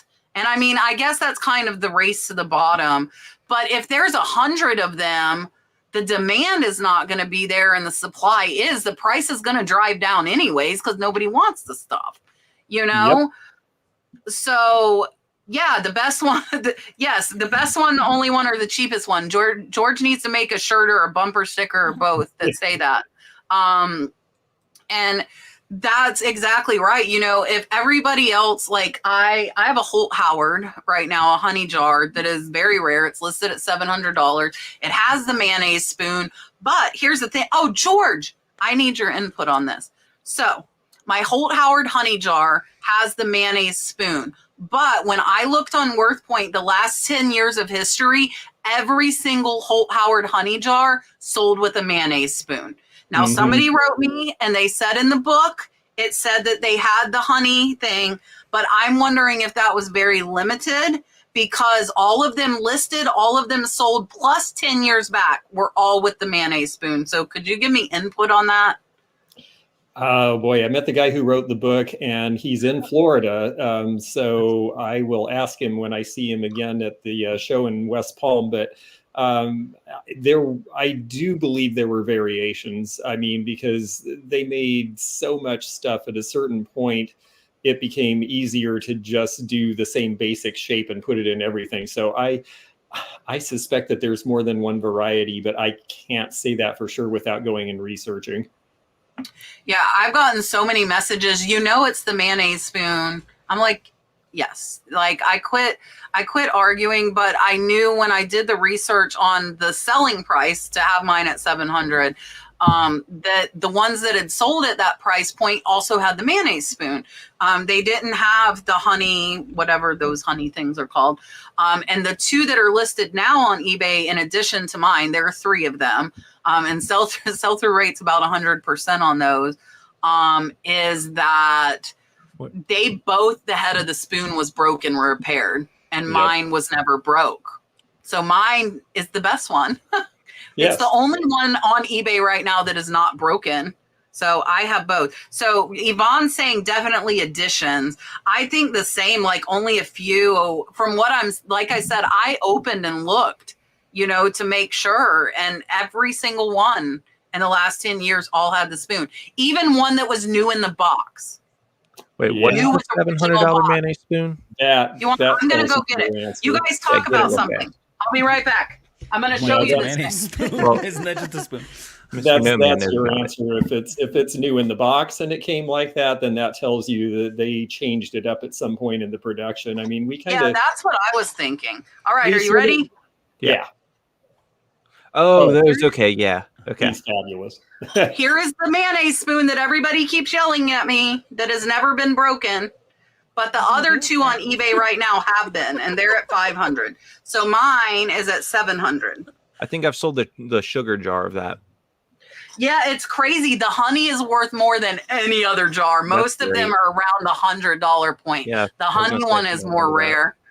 Well, it was sticky and it made it gross after a while, and then people just pitched them, so it's really hard to find. And I do think that was, especially because you said you found one new in the box and it was the same. Yeah.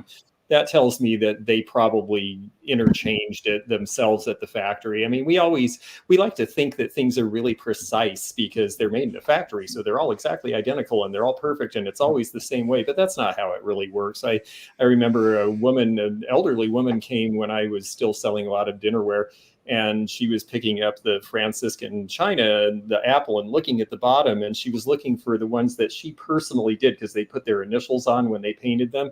And I said, oh, good, you can explain this thing. Some are light red and some are darker red. And so when were they made? And she's like, whatever batch of paint we had, we just threw them in the box, and sometimes they were darker and sometimes they were lighter, and nobody cared. And it's only you collectors who think that's important. And I'm like, oh, okay. It's only you collectors. Yeah. I like that kind of kept thing. meaning to put this up for like the last 30 minutes. They want to see George's butt too. So George, I had to show you that. Gina, You can Gina, find they him were- on OnlyFans as well at the Antique Nomad.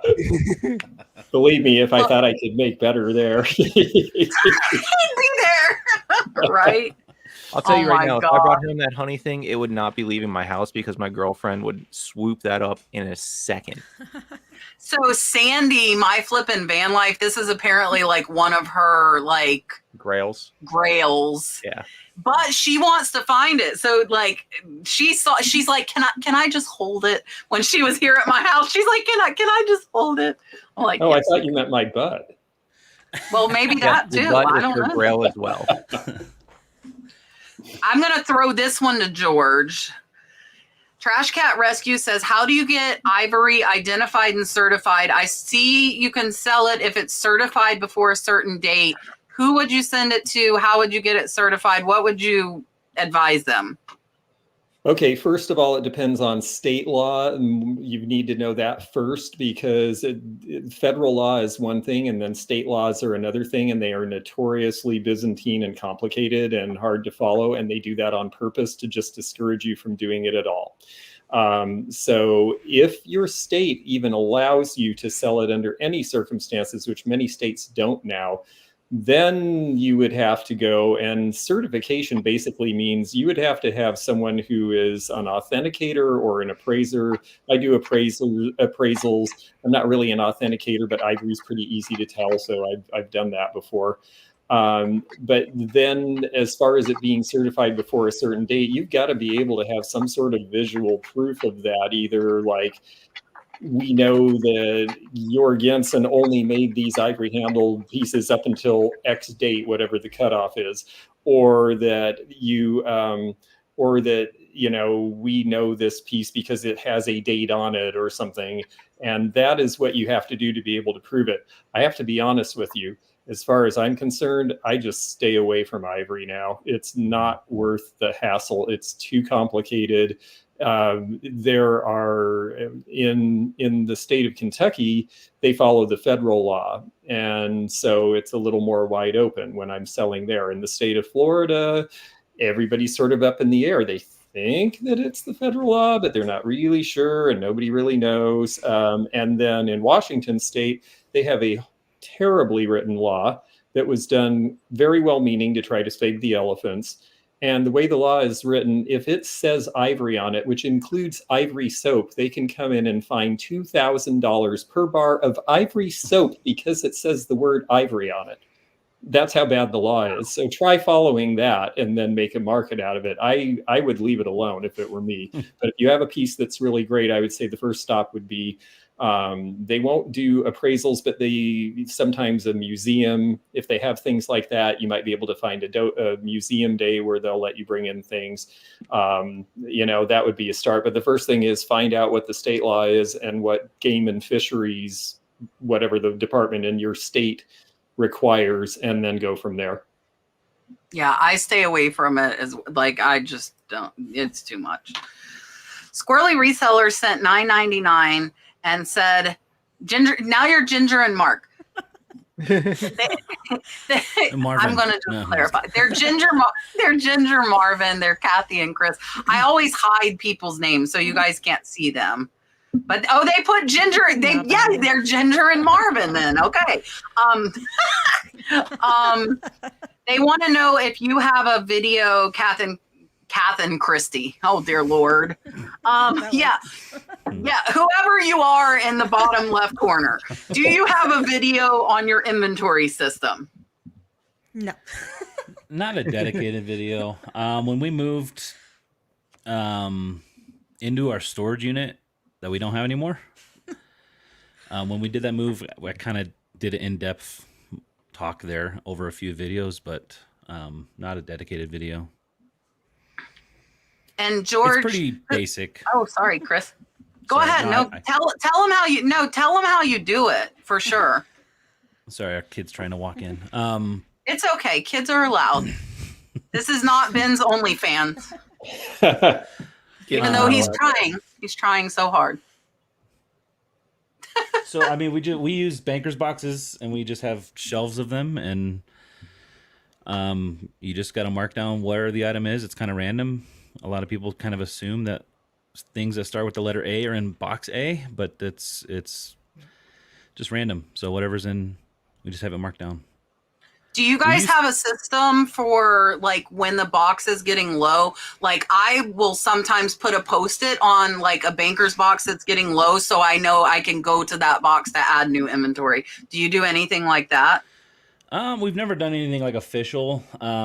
Sometimes what I do is I'll pull the box out just maybe like off the shelf like an inch or two just to keep it poked out a little bit if there's enough space in there. But we don't do any kind of consolidation or anything like that. We just find a space, put it in, and it's okay. It's in box FW, and it just goes with the listing. And I list like 15 items a day, so it's nothing. Yeah, it's not like crazy amount of things. Yeah. So. Yeah. And the big thing is finding it. Like I have a few videos on my sheds. We have like 5,000 square foot of storage for our 7,000 items. And we have like, as long as you can, like, it's not organized by some people's standard, but I don't care what it looks like. And if it looks presentable, I care if I can find the item when it sells. Like, I don't care what it looks like. I just have to be able to find it. George, they want to know, and if you want to give them your contact info, or do you have anyone you could recommend to them for a piano from the 1840s with provenance? Her parents got it in Paris in the 1960s. That's pretty cool. Yeah, that sounds really cool. And it sounds like one of the pianos that actually might still have value. Pianos are a tough sell, generally speaking now, because if you have a student in the family, they get a keyboard and it can do everything and they can carry it around. So pianos are really physically difficult to move and they're hard to sell. Having said that, if it's that old and it has provenance and it's a good maker, it could still be worth many thousands or even tens of thousands of dollars. I'm doing an appraisal for the governor's mansion in Washington State, and they have a Steinway, and I think I valued it at like $32,000. So you can certainly send pictures and information to me at theantiquenomad@gmail.com, and I may be able to help you. I'm a little backed up right now on appraisals.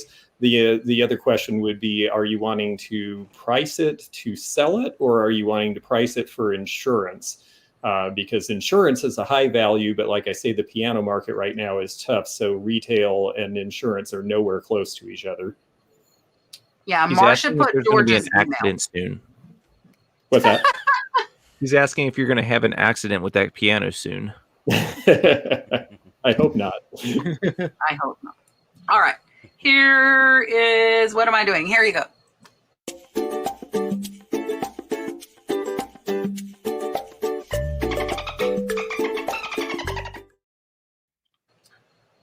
I have to put this up here because if you guys don't know, there is a feature on YouTube. You can gift memberships to other people that are in the chat. And so Gila gifted 5 of you memberships. So if you're all of a sudden a member and you're like, wait, I didn't pay for anything. Thanks, Sohila. I saw Yvonne got one of them. Yvonne Thrifty Rich got one of them. So thank you, Sohila. I'm going to give her the turtle because I like the turtle. But you can. John Moore from More Income used to come in and do like 10 or 20 every week. So a lot of people got them. And now's the perfect time to begin of the month. And you'll not see me a lot. I will tell you guys, if you want to see me, you have to pay the $19.90. It's like Ben's OnlyFans. It's the high level. So my members only store reviews, you do not see me. I do a screen share. My member sourcing, you also do not see me. I do a screen share. If you pay $20 a month, you see me. And right now I'm wearing Las Vegas M&M store pajama pants.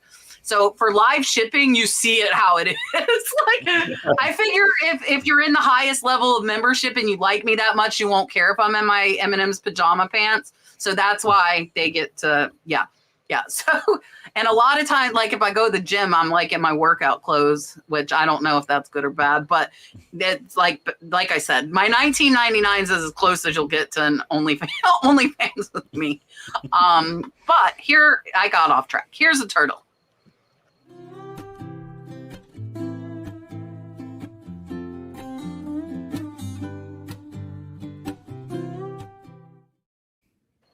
I am very squirrel. If you guys have not watched me long enough to know that, that's why I do 50 million things. I can't, I'm just all over the place. That's just me. I don't know what Mary's talking about. Maybe one of you will. She wants to know if you like the new layout with the toggles to view things on the computer. I have no idea. Is that like new eBay layout? Maybe. Mary, if you're still here, tell us. Because I don't know. I haven't noticed anything. I do remember I had to switch my preference back on eBay because I hate seeing like the squares. I like the list view on eBay.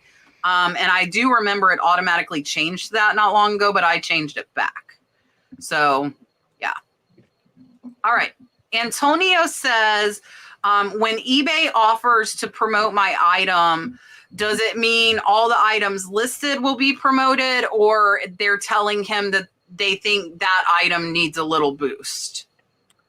eBay wants more money, so they want you to promote your items on their store so they get more of a cut. Usually if they're telling you to promote it, take that with a grain of salt. Would it help if you promoted it? That's a different question. Depends on the category of item.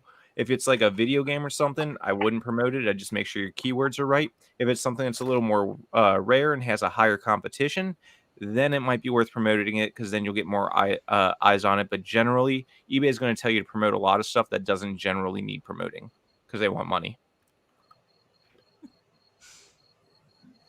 I agree that eBay wants money. We do promote every single item at 3% just to make it easy. Don't we all want money? I mean, pay it if it sells. Don't blame them, yeah. From the promotion, so why not? I've tried it.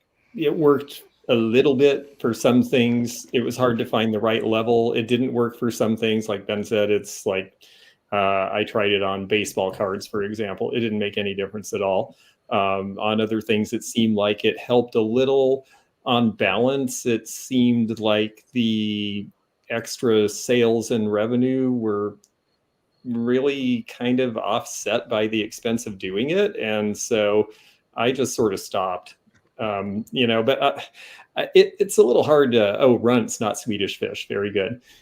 That's like the hot topic in the chat, what Ben's eating.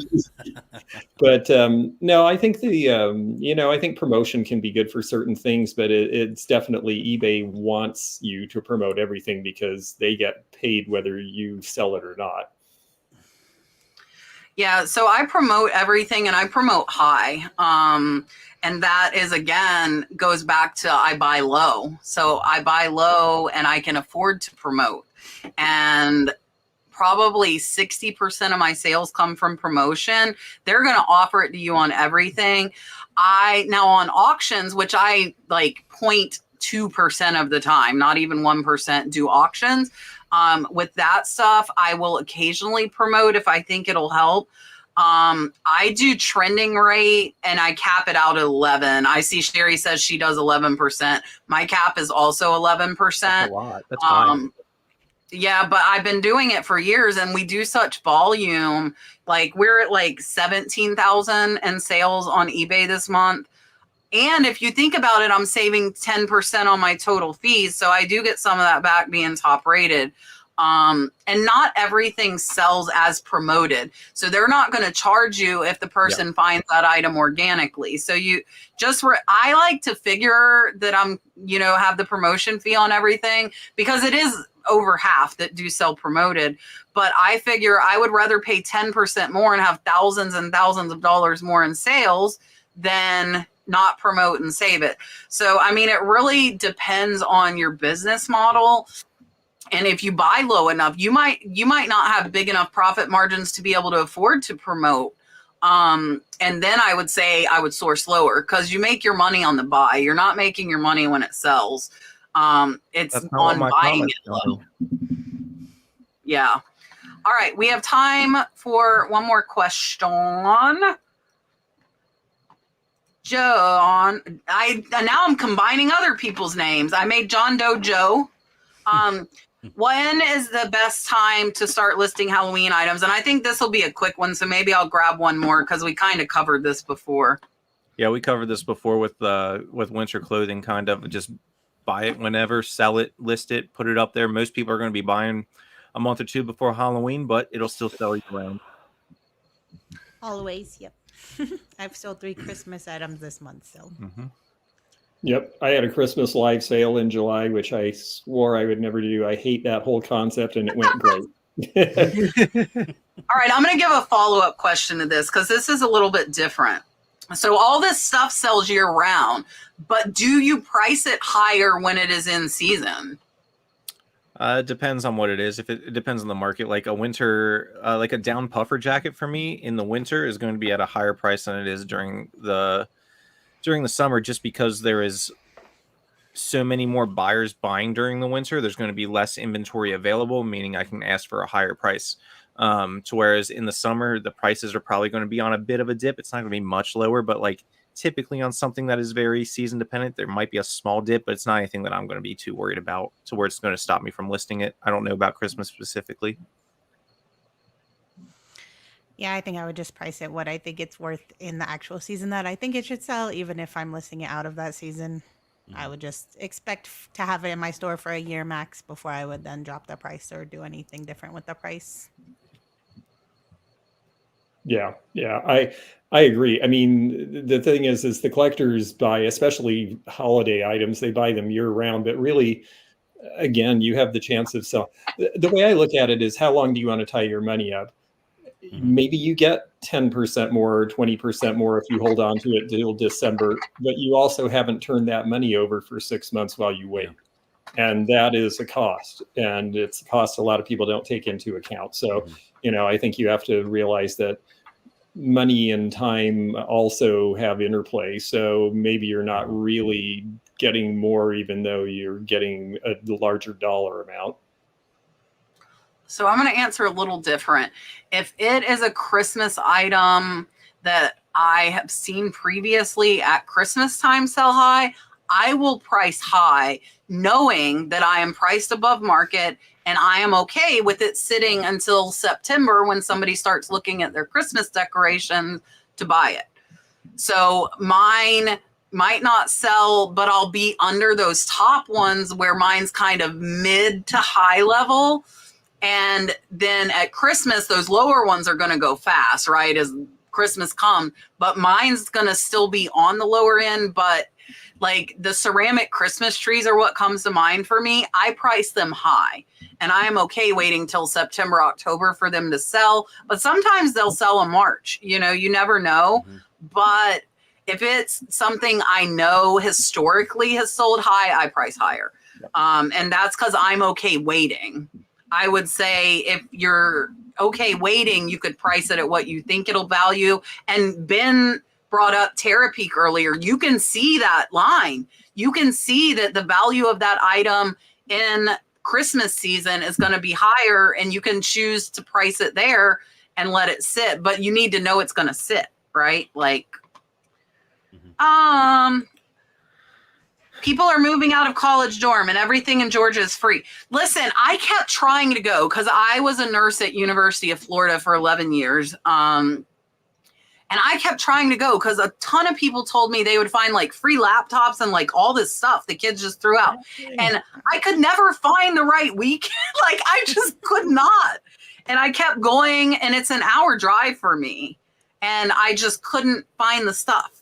So I just need to research more because I hear like they were saying literally like new laptops, like these kids have money, parents paid for school, paid for a laptop, and they just go like they leave it all here and it gets thrown out. But I couldn't fit for a MacBook. If you guys know when in UF, tell me. I will drive there if I know it's the right time, but I don't. All right. We got to almost all the questions. I will tell you guys, and I don't say it much, but if you're a member, I do make sure your question is answered during the live. That is one of the benefits of being a member. About 9:15 or so, I will go through and make sure my member questions are answered. So that is another benefit of that. So you get bumped a little bit. All right. Let's make everybody big. Tell you guys bye. Tell you who is going to be on next week. And Ben is going to try to sell you his OnlyFans. Here's Ben. All right. So thanks for having me, Kat. Good seeing everybody. Thanks for the questions. If you want to follow me here on YouTube, it's Ready, Set, Resell. Same with over on Instagram and TikTok. OnlyFans is coming soon. Maybe just don't tell my girlfriend. And I will see you guys hopefully in my next video. So meet me over there. Perfect. Here is Kathy and Chris. Ginger and Marvin. There you go. Now, okay, yeah. You can find us at Ginger Marvin on YouTube and Instagram.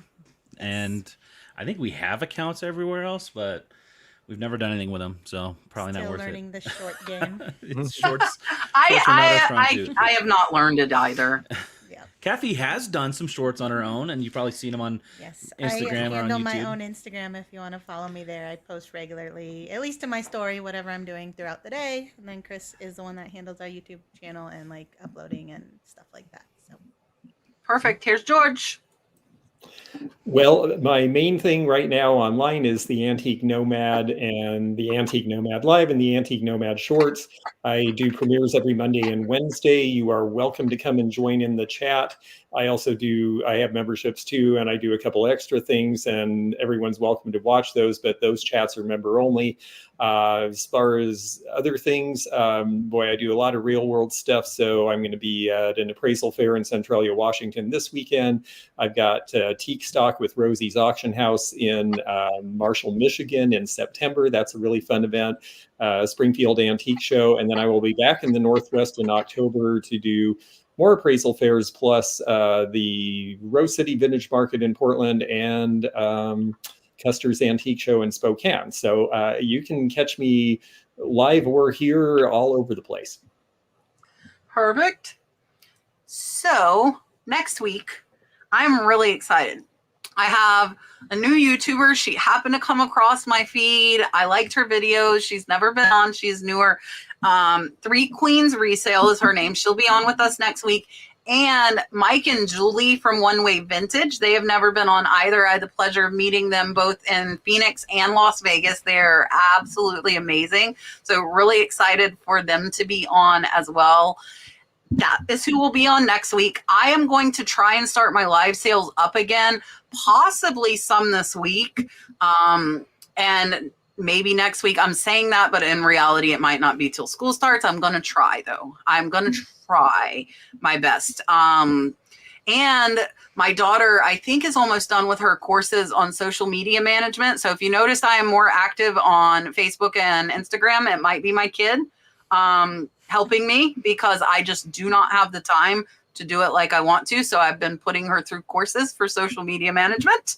And I really appreciate all 4 of the guests coming on and joining me for this. George for co-hosting, Ben for coming back on, and Kathy and Chris for coming back on as well.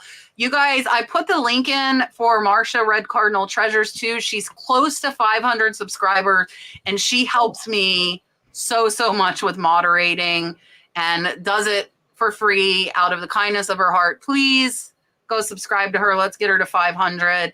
And thank you to all of you. Without you guys, we would not be here. It's been 4 years since I started the podcast. Absolutely insane. So I appreciate you guys so much, and we will see you next week. And Rod will be back. Bye, guys.